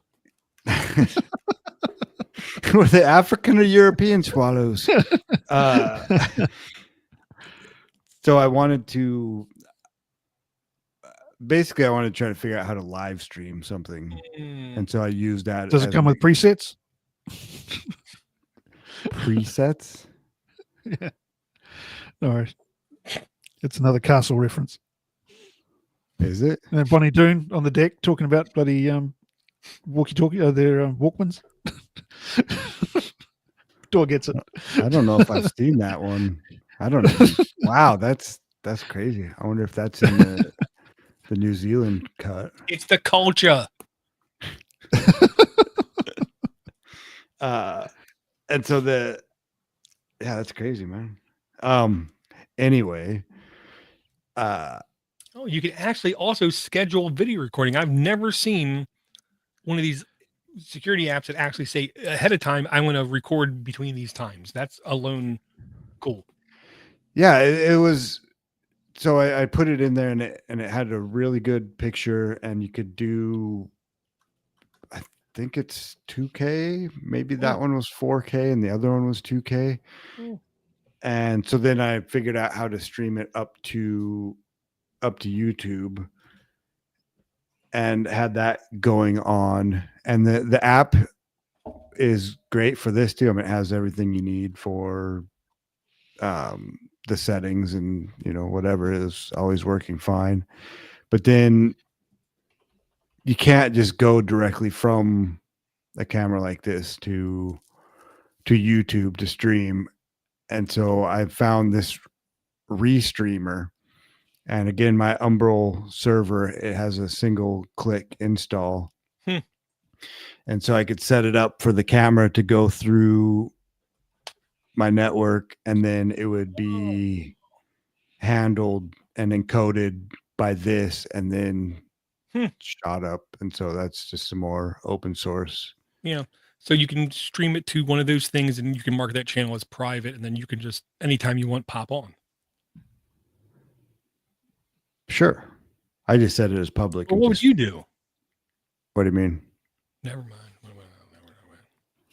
What are you, Jeffrey Toobin? What are you doing under your desk, door? It's none of your business. It doesn't matter if I have pants on or not. What are you talking about? So yeah, that was I went through a pretty big rabbit hole of live streaming, just from the camera. Pi compatible already, which is good. AMD NVIDIA CUDA support as well. So if you're running, a couple $1 billion supercomputer, you can use this as well. Well, what I'm looking at trying to build a little computer, something that would be for streaming by itself. But this is I'll put the link to the camera in here too. That is, yeah, it's pretty impressive, because the other camera was garbage compared to this. And even over Wi-Fi, like I have a Wi-Fi extender, and I mean, every once in a while the stream would die for whatever reason, but it was fairly stable. Yeah, I will say I like this Restreamer because it has a couple things in there that aren't common, which is GDPR compliant. That's, overseas thing. There's other people. But it also has stuff like resource monitoring. So you can literally see and adjust based on resources available. That's not common, is what I'll say. And of course, it supports things like Let's Encrypt kind of thing. So this is what the way I would describe this to the layman is, this is my pipe. I put the pipe down, it goes from there to there. That's what this does. And the best thing this can do is get out of the way. And looking at all the screenshots and stuff, yeah, it looks like this just does what it does and then leaves you alone kind of thing. The only problem with this version of it, which is the High, whatever. That's the one that you can install on Umbrel, and I believe it's not as full function as the regular one. Yeah. Although I was able to figure out how to do everything I needed to, so never mind. Stop listening to me. Well, but a lot of people won't dig. Horses bolted. Yeah, you were able to dig and figure out a solution, which most people are like the tyranny of the default. They just, if it ain't there, oh, what's that? Well, the problem is, like, I swear a lot outside, and so if you got something streaming 24 hours a die, like kickboxing or a bird's nest. That was another reference, Ivor. No, not good enough for you. Bird kickboxing 24 hours a die. To die for. But I wanted to well, what I wanted to do is kind of overlay some music or something, just have a bed of music and not have the microphone, because it would pick up any sort of breezes that were coming through. And so the stream sounded like poop some of the times. And I don't believe with Restreamer, I couldn't filter out the audio without breaking the YouTube stream. So that might have been all right. I'm boring myself now. Let's move on. I put a link into the presets video. Oh, nice. Oh, very cool. If you want to have a look at that. It's quite funny. Mm-hmm. That's interesting. I mean, I've watched that movie 50 times and I've never seen that scene. Oh, yeah. Well, I'll watch the scene, but I mean, I can. Well, I mean, same with you guys. Like I can just about every line in that whole movie. I mean, you also got to remember whenever a movie is put out, there's literally like 3 different versions of it. There's the theatrical release, there's the TV release, and then there's the like HBO, Netflix release. And they almost always have different content in each one. Sometimes it's difficult to figure out which content is where, but yeah. Whenever someone talks about a scene from a movie and I don't realize what it is, and then I find out, oh, this was because, you would have to go to the movies to see that one. Kind of like one of the first Steve Martin, The Jerk, like premiere, like you go into a theater and you watch a preview for the next movie. Well, the Steve Martin preview was just him saying that next week my movie's coming out and it sucks, but if you go see it, I'll become rich. So I need you to go and see the movie. And no one ever saw that outside of the theater because, that's the way they do things. It's like, and we get different names for movies down here as well. So like Airplane, when people started talking about Airplane movie, I had no idea what they were talking about. Down here was known as Flying High. Really? Yeah. Terrible name. Airplane. Nobody was flying high. That's crazy. Wow. I mean, I knew that there was other names for movies and things, but Airplane, like it's Airplane. I mean, I can understand if it was Aeroplane, like AERO plane or something, but they completely change it. Yeah, so when you see these references come up to it, I was going, what movie are they talking about? And then it was there. I found out it was a different name. I have a drinking problem. Ever since you left me. I'll never get over Macho Grande. Oh my God. Yeah, and the old woman killing herself or something. Yeah. She just died. somebody else was trying to hang themselves. Yeah, one guy just shows the I'm not gonna lie, my head is hurting. I really don't want to Yeah. go to work tomorrow, but I kind of have to if I'll keep wanting to make money for the next 15 months. Cool, no problem. We can. So, can we get our rundown maybe? Absolutely. We started. Are we talking about Tamper Monkey and Streama, the Streama server, and BitChat, and Grid private end-to-end location, Deck Filter by Web Gehiru, Simplex Chat. We'll say by Simplex Chat. Here Test, Free Spoke by Free Spoke, the Munbin app by Munbin, Edit Book audio editor by Edit Book. Okay, this is getting boring. Compressed video size compressor by Inverse AI. Comaps, navigate with privacy by Comaps. Send files to TV by Yablio. Reolink by Reolink Innovation Limited. Restreamer. And I think that's it. Doesn't sound like enough, but Can I make an honorable mention? the castle. No. It's so the saying "that's what she said" has been used a few times in the show. There's actually an app called "That's What She Said." I sent it around on the Voxer chat the other day. Basically, it listens to what you're saying, or you can put in a phrase, and it will come back with an audio of "That's what she said" from that guy from The Office. Honorable mention only. Check it out. Have a look. It's great. Links in the chat. 10+ installs or downloads.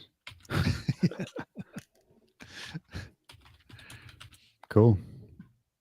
Very cool. I want to say thank you guys very much for supporting and coming out and, putting up with me. Josh, Ivor, always good to sit down and talk to you guys for any length of time. And if you guys would like to experience this in real time, it's very easy. You can either just subscribe to us on YouTube and, smash that like button and click the, or you could just on Thursday nights, just look kind of thing. Or you could join us on Discord or something else, or just say, hey, I want to watch kind of thing. And then you too can be in here. And I swear we've never had more than 8 people watching live, and tonight was way more than 8 is what I'll say. But I digress. So do you have any parting words for anybody here, Ivor? Send us some apps if you've got some ideas for some apps that you use, or if you particularly open source. If you're using open source apps, and a lot of people are now, I think the change to open source is increasing. Send us what apps you use, and we'll showcase them on the show. Very cool. Give us a bit of impetus to have more regular shows as well. Mm-hmm. Very cool. Josh, do you have any words of wisdom or anything? The current system we live in sucks. Decentralize your life. Try to get out of this rat race and just the constriction of inflation, and Spotify is now going to be requiring identification to use for some things. And, we want our lives, or at least I do, to be permissionless. And that's where the decentralization comes into play also. And as Ivor was saying, open source, things that aren't locked down. So look into it. Look into alternative methods for just about everything, whether that's communication or money or, just your life in general. And how about you, Dor? I agree. When you say permissionless, I just hear libertarian. which means the right for you to swing your fist ends at my nose. I don't care what you do. Don't punch me in my face. That's all I care. So yeah, the same way. And again, yeah, anytime anyone communicates with us about Android stuff, it definitely encourages us to sit down and do more stuff is what I'll say, because anytime anyone gives me knowledge, I want to share it with them as well and everybody else. So, you can send us an email very easily at aaa@podnutz.com, or you can send us a voicemail at 7076-PODNUT. And I have no idea how I still remember that number, but I do. And with that, I'll say thank you, Ivor. Thank you, Josh. Love, peace, and hair grease. And I will talk to you guys again really soon. Really soon, like I'm Ed Sullivan. Really soon. I come here. Now what do we do? Transition. I hit stop. Transition back up, and then I say file. I was telling Door before that I completely upgraded, did a distro upgrade on Linux Mint. So I opened Audacity and it was just shot to shit. Well, my OBS, I did a release upgrade, and now my OBS won't connect to the OBS remote remote interface, whatever the hell it's called. Oh, sweet. Yeah, great. Nah, see? There's a reason to never upgrade your operating system, especially if you don't click random things, or your computer's not on a public internet, or you don't use that machine for email. Then there's nothing to worry about. Yeah, I just okay, now enhancer for YouTube. Captain Zero said it only goes up to 2x. I am not saying anyone is being honest or dishonest. I would say I just installed it on Chrome because I don't use Chrome, and that goes up to 2x. But then if I hit the little thingy thing, then I don't see it. Let me do a quick thing in there, man. Oh no, there. Enhancer for YouTube. Mm-hmm. I know that Podcast Addicts is up to 7x. Oh, I know. Now, see, when I go into the enhancer for YouTube, I can set the default speed up to 5x. So the question then is, you're not seeing the correct controls in the player. So, so basically the question, there it is, Captain Zero. The question is then you need to make sure you go in and have the, and it's not display settings,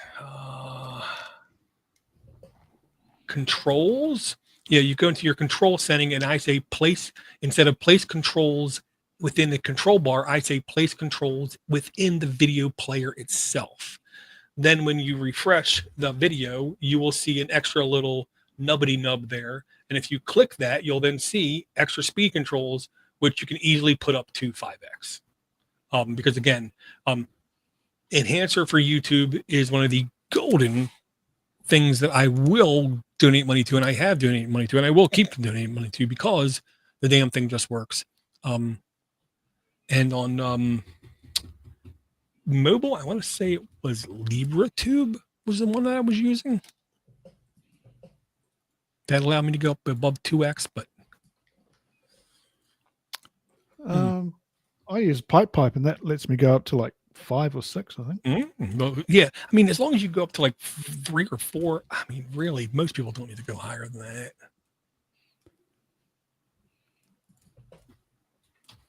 Okay, I need to use a potty and make sure a teenager or a new teenager isn't on the back deck talking to Mary. Oh no, Jane. Yeah, the tempo on pipe goes up to 10x. Oh yeah. I do once in a while go up to 10x on a video, that's when there's a video that I want to have marked as played, and I want to give them the time, but I don't want to sit down and listen to it because I ain't got time for that. I'm back. Fair enough. Audacity is new as well. It updated Audacity, and now this is definitely different. What version are you running? One password I should be, I guess. 3.4.2. 3.4.2. Oh, it's a 2.4.2. Yeah, well, that's weird. You're not as cool as me, apparently. Oh. Oh, well. I don't know what any of my settings were before.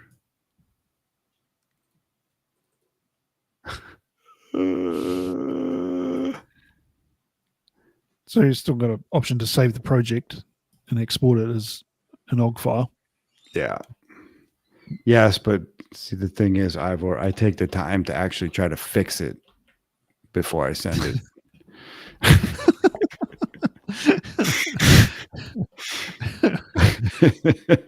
What are you suggesting? Nothing. I'll just discuss it with Dorgan after you leave. Now, what are we going to cut out? Basically, right. Everything Ivo said. That's right. He's like, I thought I was in that last episode, but I didn't hear myself. Oh, I couldn't find it.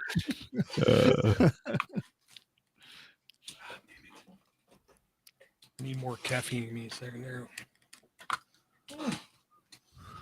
I like caffeine. I like caffeine too. I like money.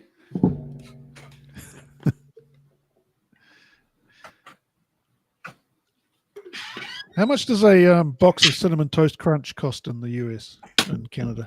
Jesus. Wow. That is about the most random thing I've been asked in a while.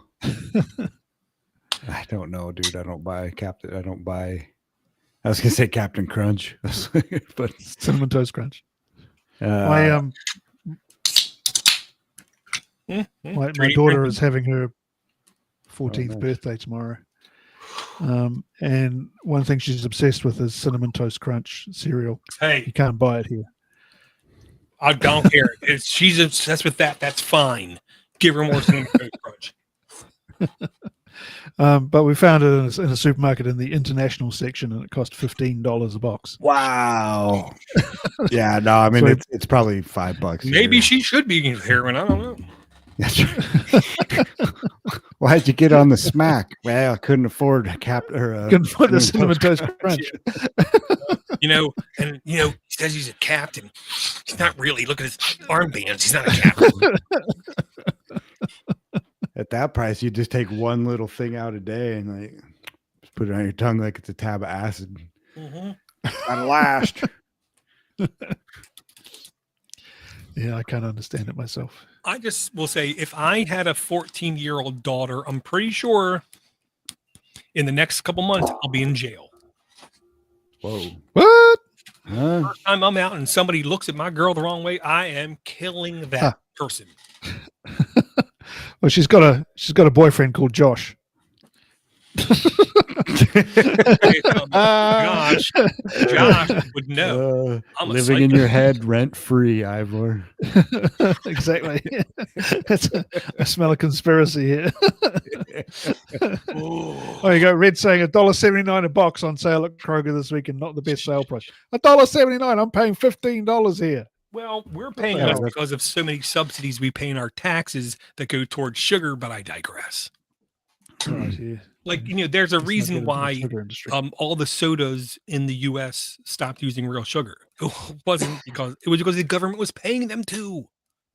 Government subsidies with corn crap, man. That was Clinton, wasn't it? Oh, the first corn subsidy was, oh God. No, I want to say it was Nixon. Yeah, but I do know Clinton went out of his way to up it. I do know that. He was also the one that did the oh God, what was it? not only corn subsidy, sugar subsidy and corn subsidy. He did them both. He did literally both. Oh, okay. He upped them, which is why we pay like 3 times more than any country in the U.S. here for our sugar. What? Yeah, it doesn't make any sense. You should see the conditions that it's the sugarcane gets harvested under in Haiti. Oh yeah, exactly. Haiti. Insane. Exactly. It's like Mhm. it's like slavery never ended. No, it is. Because you have a choice. You work there or you die. Yeah, exactly. Yeah. Mhm. Yeah. Speaking of Haiti, that's where close to where me and the wife are going at the end of October. A Halloween cruise down by the Dominican Republic. Because we ain't going to Haiti Nice. for any reason. No. Yeah, I mean, I'm going to put on some pounds there. So, yeah. They might up my meds again for other stuff. And yeah, she already paid for the whole cruise and the drink pass and all kinds of other stuff to where it's already paid for. So we just go and have fun. Do they have you can go and rent a video store? Is there a Blockbuster? You can rent your there? own video. Blockbuster. I mean, she can watch Whatever something, you want. obviously. Whatever movie you want to watch, dear. It's all yours. Take my $35. Can I buy it? No, I didn't say you could buy it. I said you could rent it. But you're irate for this. One of her people who work at her dealership, she works a car dealership. I mean, he's not stinking rich, is what I'm saying. He's not. He is a salesman. Actually, he's like the head salesman or whatever. He just went on a cruise, and at the end of the cruise, his wife announced to him, a wife who does not work, spent $20,000 on jewelry during the cruise. What? And I said, and she's still alive? No. Goodness gracious. Taking it back. But then I found out a year ago they went on a cruise and she spent like $7,000 that time on jewelry. And she doesn't work, and man. Whew. And then come to find out they have like 12 kids and he can't stop having kids because he can't stop, And apparently his religion doesn't let him, do the proper thing. So I can get an 18.8 ounce box of Cinnamon Toast Crunch for $4.44. You're just rubbing it in at this stage, Jim. Yeah. But dude, I will say, if she likes Cinnamon Toast Crunch, has she ever had French Toast Crunch? No, we've not done the French. I didn't even know it existed. Oh my goodness. My kid bought that maybe like a month or two ago. And I just picked a handful of it up and I said, you better keep that stuff away from me. Ooh. Good lordy. I'll go into a diabetic coma from that stuff.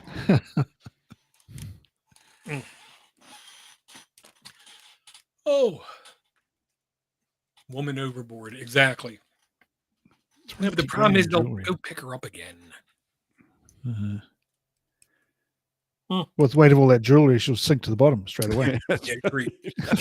Yeah, I mean, and like a lot of people don't understand, and like me and my wife have a very clear understanding.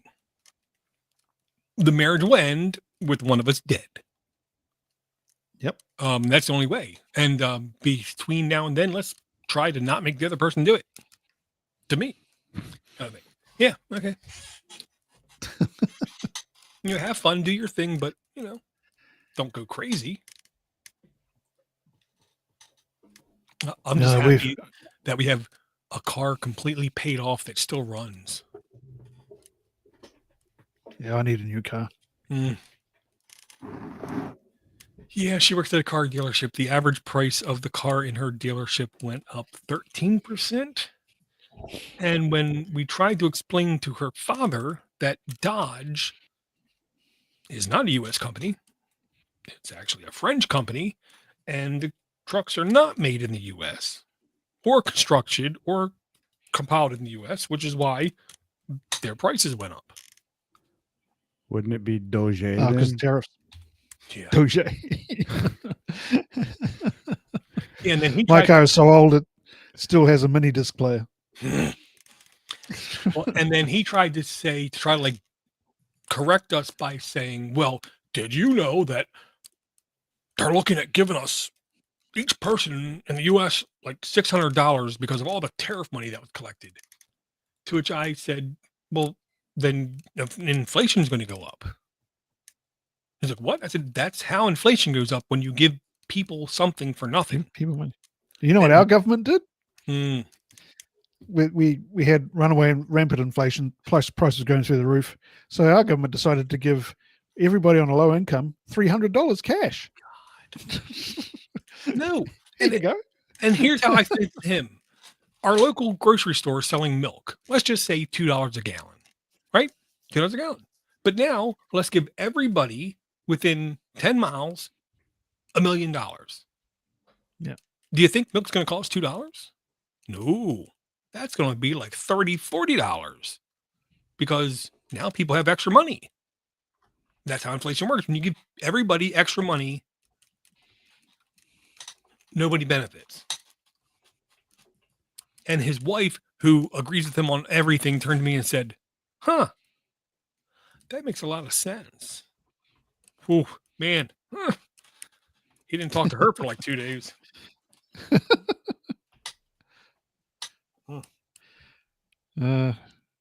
Red's just talking about his car. He's got a 2002 Ford Taurus. I used to have a Taurus. Wow. I think mine was a 97. It was a fantastic Dude. car. Oh, it was was. great. Dude, the Taurus was the like workhorse, man. You could put like It's a 3-liter engine. people in it. You could put 6 people in it and Yep. 300 pounds in the trunk. And Yep. you would It was still great be for fine. kids. Mhm. It had a lumbar, air inflatable lumbar support cushion in the seat. You're right. It had fantastic sound system. It was Yeah, just the suspension was fantastic. It was just a great car. I loved it. In my buddy's car, that air support was only in the driver's seat Yeah, that was and nobody mine. else's. And it was like Well, your second fiddle. Eh. Yeah. Yeah, they were great. Well, Yeah, the wife just got a raise at work after demanding it, basically. And then less than a week later, the entire amount of the raise we ended up giving back to the dealership because all of a sudden the van needed brakes, it needed rotors, it needed AC work. Yeah, okay. But then the problem was they gave her a Mazda C90 or whatever the hell it was, aka $800 a month payment. And she's like, "Oh, I like this. I don't care. you're not having it. You drive 20 minutes back and forth to work. You don't need this for that." And I said, "Look, I'll sooner buy you a scooter because that's how short of a trip you have. You ain't getting a $50,000 SUV. Just go back and forth to work." So, do people in America usually lease their cars? Do they, or what do they do? Almost nobody leases a car because we have the perception that we don't own it, so it's not ours. Right. So Americans buy a car and then 4 years later get rid of it. And then get a new car. Oh, a lot of them do. Whew. But that's it really got bad with Obama cash for clunkers was when it went crazy with people buying new cars.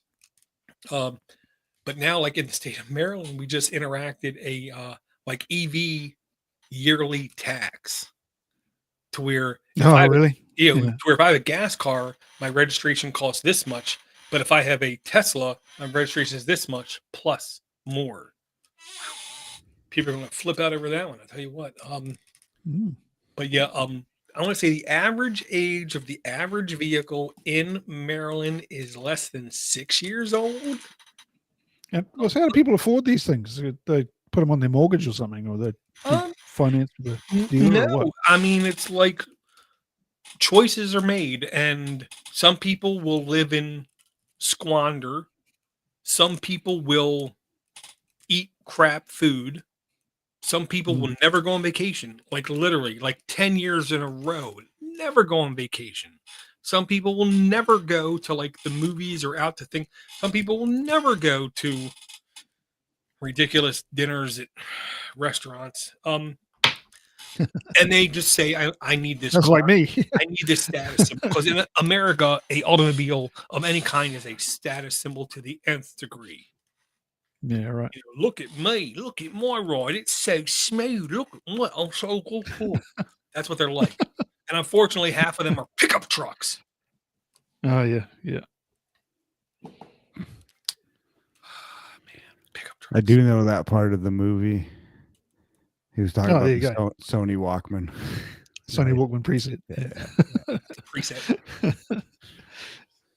I put the link in the chat door for my file, but I don't know if all the settings got messed up, so I'm not sure okay. how. I'll do my best to. I tried to do my best too. I cut out Ivor from all of it, so should be a good show. Well, the original, like 2 or 3 seconds, sounded diddly-tastic. Sorry. Nose. So you're getting some warm weather up there, Here, it's, apart from your rain and hurricanes. it's sickeningly hot. Like every day for the last like 3 weeks, 100 plus degrees or 36 of your degrees. Jeez. Wow, that's a lot. 30. It's at least That's a lot. 33. I think 34 of your degrees. Yeah, it's been like that here too. And stifling is the way I put it. Stifling humidity to where I walk out the door a half a second later, I can't see nothing. I feel like John Cena kind of thing because all the fog, the steam on my glasses done. It's like, oh my God. As soon as I step outside, it's like, why did I come outside? Ugh. Yeah, I'd be fine with getting all my groceries delivered to my door and just, looking out the window saying, sucks to be you. That's Josh. Mhm. That's what Josh does. He sits here in his house. Saying, I'm crushing your head. Right. Crushing your head. And then come November, I'll go outside and play catch or something when it's more normal temperature. Yeah. How warm is it down there, Ivor?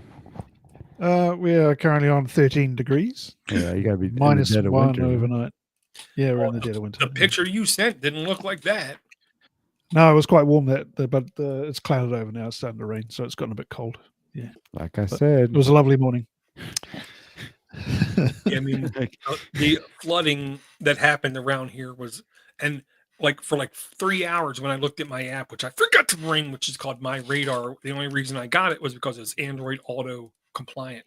I looked at that thing for like 3 hours today, and like a 10-mile radius or right around my house was severe thunderstorm warning and flash flood warning, and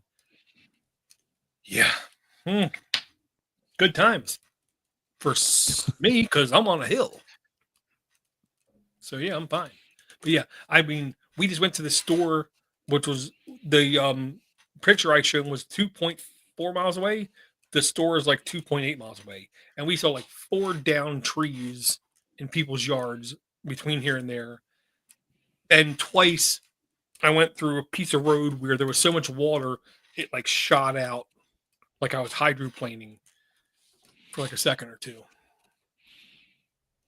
But I said, look, son, the good thing is we live in a hilly area, which means when it floods or flash floods, the rain has someplace to go. And the good thing is it goes away from our house. The bad thing is it goes right towards somebody else's house.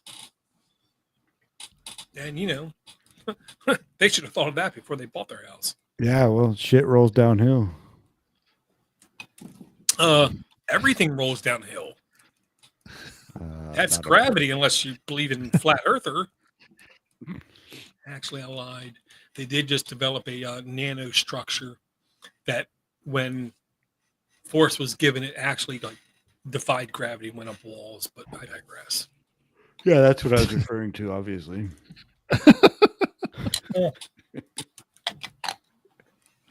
Oh, basically like dear, the oh dear. Vera Rubin Observatory just saw the third intergalactic visitor to our solar system. Oh yeah, Frank Kamala Rock. Harris. Yeah. Kamala Harris said, "I'm not running for governor of California," which I'm sure everybody in California went, "Woo!" Yeah, because she would win. There's the same idiots that would vote for her. So Yeah. what are you gonna do? Are you kidding? Not a chance in hell. She's the most Republican Democrat that's ever existed. They would never vote her into office.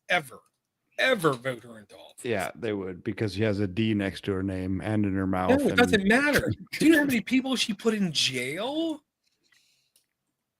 Do you know how many people who were innocent she put in jail Oh, yeah. for victimless crimes? Yeah, but you got to have somebody working on the roads. That's not how it works in California. Nope. You have other people. No, they were fighting fires, is what they were doing. They weren't fighting fires. They were putting convicts fighting fires. No, that's what I'm talking about. That's what people in jail are called, Dor. Not in California. They're called limited, restricted freedom individuals. right. Temporarily restricted freedom individuals. Yeah. And most of them are minor attracted individuals. Yeah. What I couldn't believe was in the state of California, if you would do that service while incarcerated, when you got out, you couldn't apply for a firefighting job and use that as experience. What? Oh, yeah. That's experience. California. So happy I don't live in California. But I will say the two states that are almost as bad as California is Massachusetts and Maryland. Well, New York is up there as well. At New least York City, yes. New York State is fine. Yeah. That city is When I was in Boston, I had an uncle who lives, or a step uncle, or a great uncle, or something. A relative of mine who lives in Massachusetts, and he was saying California is the land of the fruit and the nuts. That's a nice way to put it. Fruits and nuts. Yeah, I mean, I love Boston and I love Cambridge, but I also know when I drove into that state the very first time, the very first government building I saw was like built in the 60s. And it was literally falling apart. And it was the newest police station in that county. And I thought, I'm glad I'm not a government employee here. Jesus. Yeah, not fun, not good. Did we have any emails that we failed to read? Not that I'm aware of. But then again, reading is like work. I think there has been one. I thought there was, but that's all right. I didn't say I was right. I just, Yeah, I finally got a couple of my coworkers to understand if you send me an email that's longer than like 8 words long, nah. What? 5 words. G F Y. How does that go? G F. You said that already. So we got an email on the 25th of February from Pete B saying he used Pocket for years, easy way to quickly restore articles, blah, blah, blah. I know. There's no alternative. Anyway. There's no alternative to Pocket. Nothing I've looked at even comes remotely close to the functionality that at least I utilized with Pocket or Get Pocket. Yeah. I'm so mad that it's gone. Well, I use Zoho Notes. That seems pretty good. But Obsidian. if you want the Obsidian, of course. Doesn't work. Nope. Doesn't work with my flow. Yeah. I need to be able just to the vibe. I need to be able to find something cool, say, let me save it. Let me put tags on that to categorize it. And then depending on what categorization I select, dump it to a spreadsheet. or something that is easily accessible and sortable and whatever after the fact. I can't find anything. I tried to vibe code myself into a plugin for Obsidian. Hmm. I just wanted to make a list Mhm. and have 1 through 5, and everything I put on the list, I could make a priority of urgent, medium, or low priority. And then once I clicked off something in the top 5, the next thing with the highest priority would move up into the Right, in 5th rank. spot.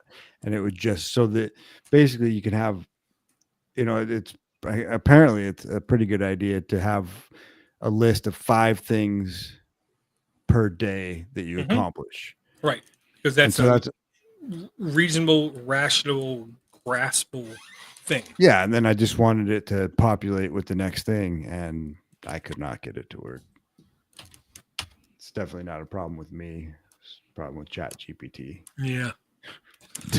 Well, or if you're using JavaScript, that might be, a beneficial thing that may happen at work. But I it wonder was if you cool. could Like, use. Sorry.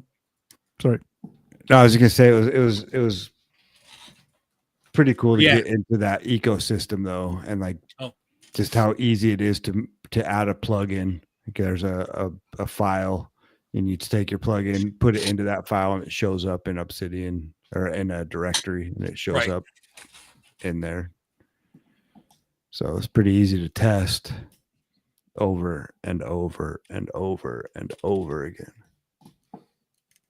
I wonder if you could use Nostr to do something like a Plex server, like your media server. Probably could, couldn't you? Well, I didn't think of that. you could use it as the sharing mechanism, absolutely. Yeah. But then it would have to but like jump over to something like Node.js for the streaming of the content. But yes. Kind of like it could be like the app store of content. Ooh. for And it what could you be have on the server. anonymous to where you could literally put anything up, almost like Pirate Bay-esque, and then when you find a server, you just click it and it just streams it. Wow, that would be amazing, wouldn't it? That would be like Napster all over again. AKA, I'd be happy. That'd be great. Josh, new project for you. I just put I'm doing it right now. I'll have an answer for you in a second. Yeah, you have to wait for the Chat GPT to give an answer. That's exactly what I'm doing. I'm gonna I have know. it You gotta tell produce. me. I'm gonna have it produce me I'm gonna have it code it right now. In what language? English dipshit. Bullshit. Java. You're a JavaScript guy. I know. It's okay. Look, man. Some people are racist. Some people are Nazis. It's just a fact. Probably. I don't know. It's trying to give me svelte. See, kit for it's the front JavaScript. end. Just say it's JavaScript. Well, the front end will be JavaScript. TypeScript. Just say Svelte. JavaScript. What about the back end? What are we doing? Just say it. Look, and it named it Nosterflix. I know you did it. Just admit it. I know you did it. Just admit it. The glove fits. You must have quit. I've been using Python a bit too. Upload from okay. This is wants to use IPFS as well. Yeah. I like what we're doing here. I'm pretty much a millionaire now, just so you know. Yeah. Congratulations, because pretty soon, like, just for you to pay your like energy bill will be like 5 million. So congratulations. Yeah. Do you remember that question about how much is a box of Cinnamon Toast Crunch? Yeah. Well, I'm a millionaire apparently, according to my local council. I own a property that's worth over $1 million. Jesus. $1.4 million according to council. Yep. Nice. So your kids want you dead. Got it. Yeah, no, we're at like 1.3 million, and it's just we could probably get that, but everything here is $1 million to get a house. Yeah, that's about a minimum price here too. Yeah. And our property taxes go up like 20% a year. So awesome. Yeah, my Mine house just arrived today as well. 350,000. Yeah, but that's about $2 million Canadian. So That's Is that like a flood. 3-bedroom or 3-bedroom, 2 full bath, 2 half bath. yeah, that's a reasonable price to pay for a yeah. that's not a bad price at all. Almost Plus, it's on a hill, from what I hear. Yeah, it's on a hill. almost 3,000 Practically bomb proof. dwelling, and to me, it's like if I had anything smaller than this, we wouldn't have made it through COVID. We would have been divorced. How many square feet you say? 2,780, almost 3,000. Yeah.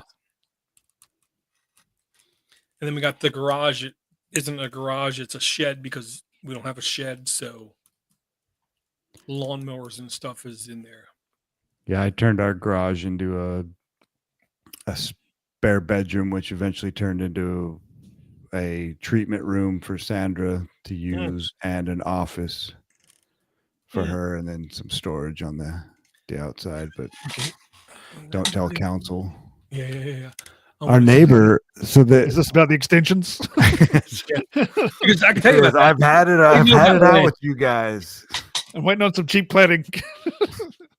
All right, but I'll have What do to you know call about the lead? guy. Okay, I'm going to end the stream. I want to thank Captain Zero, Red, and the other 20 people that apparently stopped in to watch it, except I believe 18 of them are bots. Sweet. Really? It could be worse. Yeah.